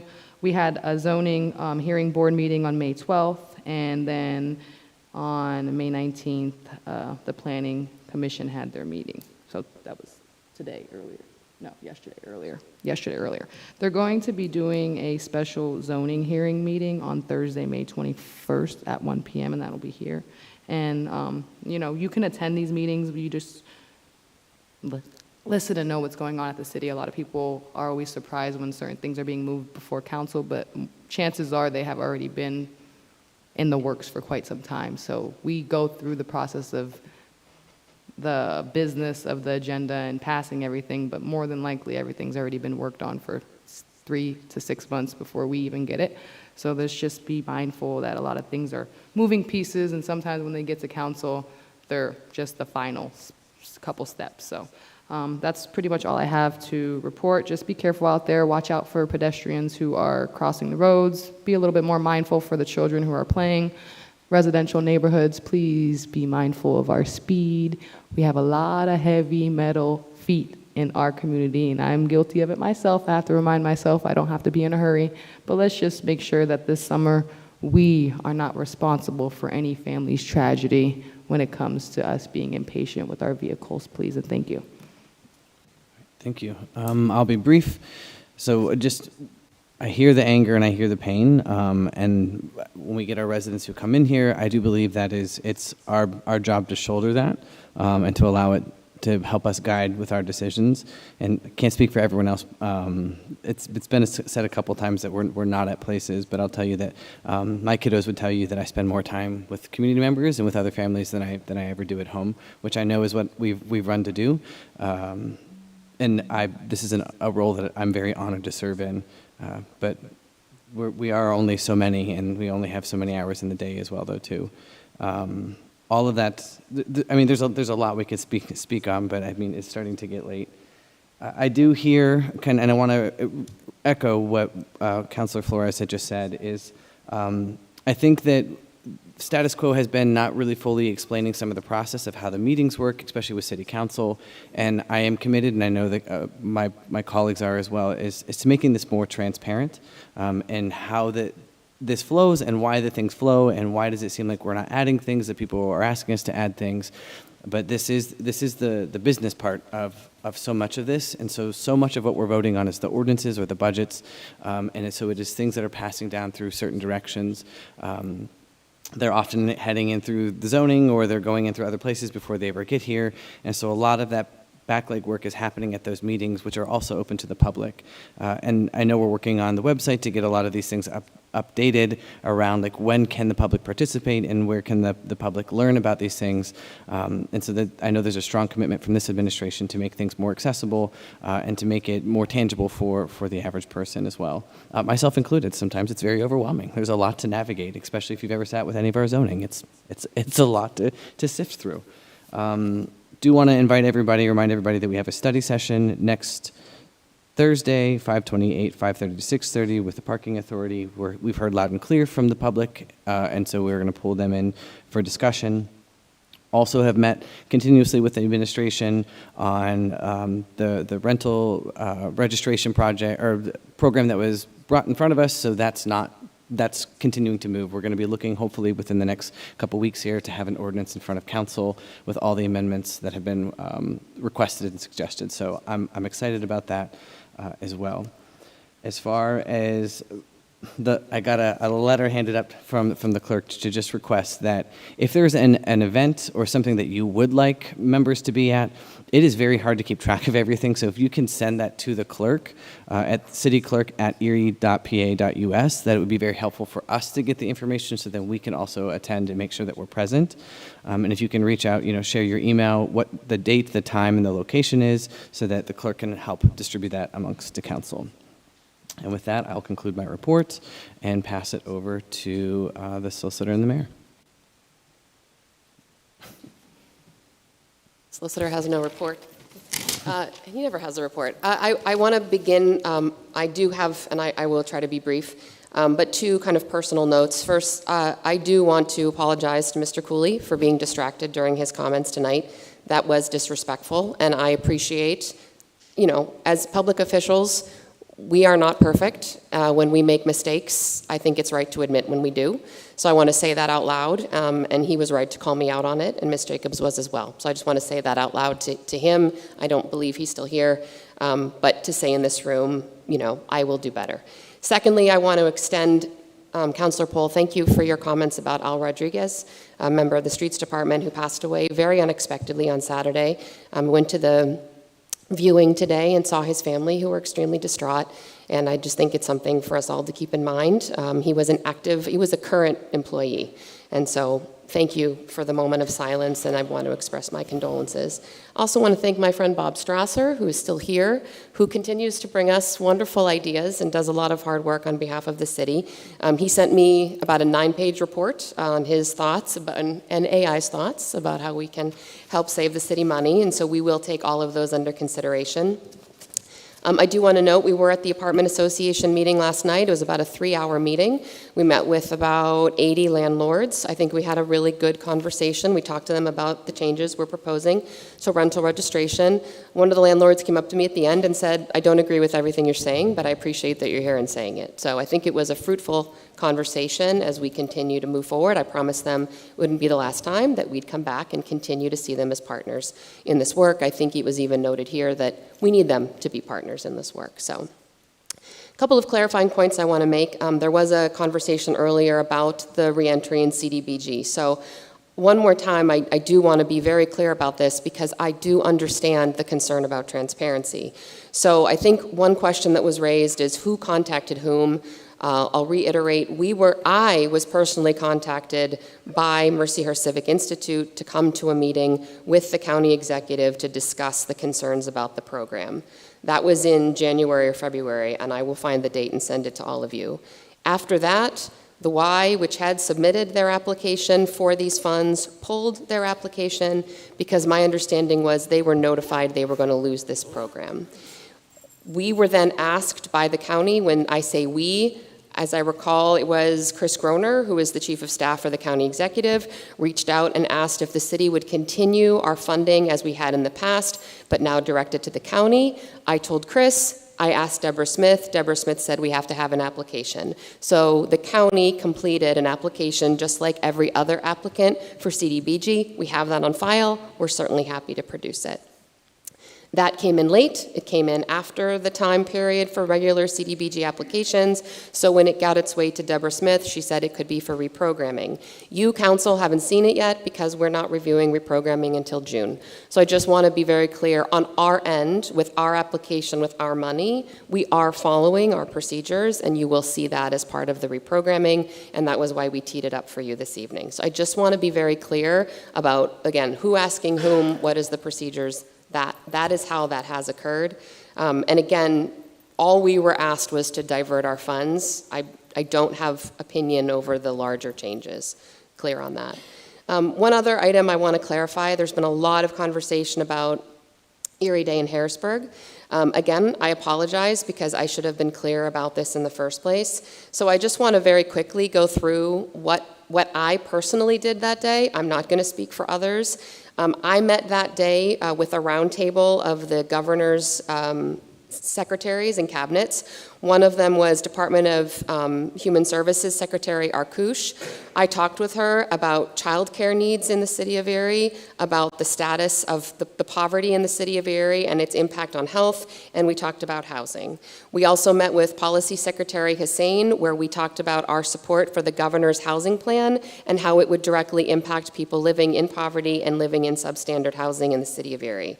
We met with the Majority Leader of the Senate, Joe Pittman, and the President Pro Tem, Kim Ward, as well as Minority Leader Jay Costa and Appropriations Chair Vince Hughes. Each of those meetings was to encourage them to pass the governor's budget with regard to the housing plan.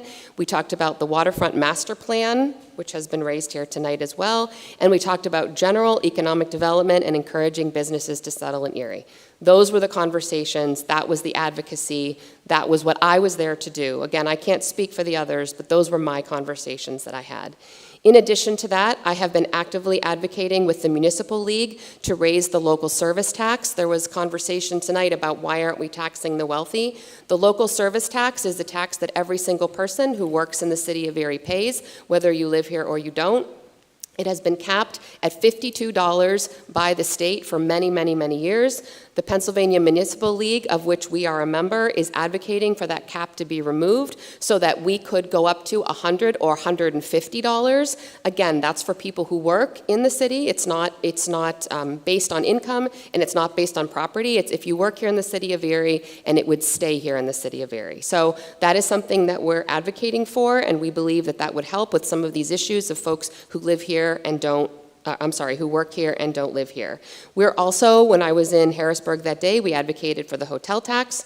As Councilor Horton has mentioned so many times, we actually sat in Representative Ryan Bizarro's office and had a roundtable discussion with him and with the county executive about, and the head of the chamber, Brendan Mendoza, about how to get that hotel tax raised. So those are the advocacy work that I am doing on behalf of the city of Erie, on behalf of our budget.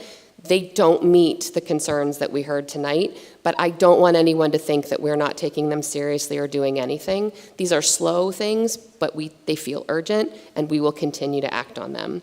And lastly, I just want to report, I want to thank council for your attention and your support at last week's study session, at the press conference we had about the budget. I think that I owe it to you and to the public to constantly be reporting out what are we doing. So we are currently reviewing budgets, as we've discussed. I have asked for the creation of a financial advisory committee, and I've had a number of our business leaders reach out to me and agree to serve. I mentioned to all of you that I had meetings last week with our nonprofits and business leaders, and I am now setting up follow-up meetings with each of them to talk specifically about our asks for them. Our asks of UPMC Hammett will not be the same as our asks of the Port Authority, which will not be the same as our asks of some of our business leaders who pay taxes. But we are asking each of them for something. I think that is what we have to do. That's what Mr. Strasser is certainly encouraging us to do. We all know that. So I will be reporting out to you on those meetings and on our progress over the next few weeks and months. And I hope that together we will be able to show that together as a community we will move forward with this without putting the entire burden on our taxpayers, which we know we can't do. So lots of other things going on, but those were the high points I wanted to make sure I reported back to council and to the public. Thank you. Thank you. All right, I think that concludes, so we'll go ahead and wrap up this meeting. City Council adjourns at 9:24 PM. Councilmember Titus, Brzezinski, Flores, Horton, Pohl, Shaw.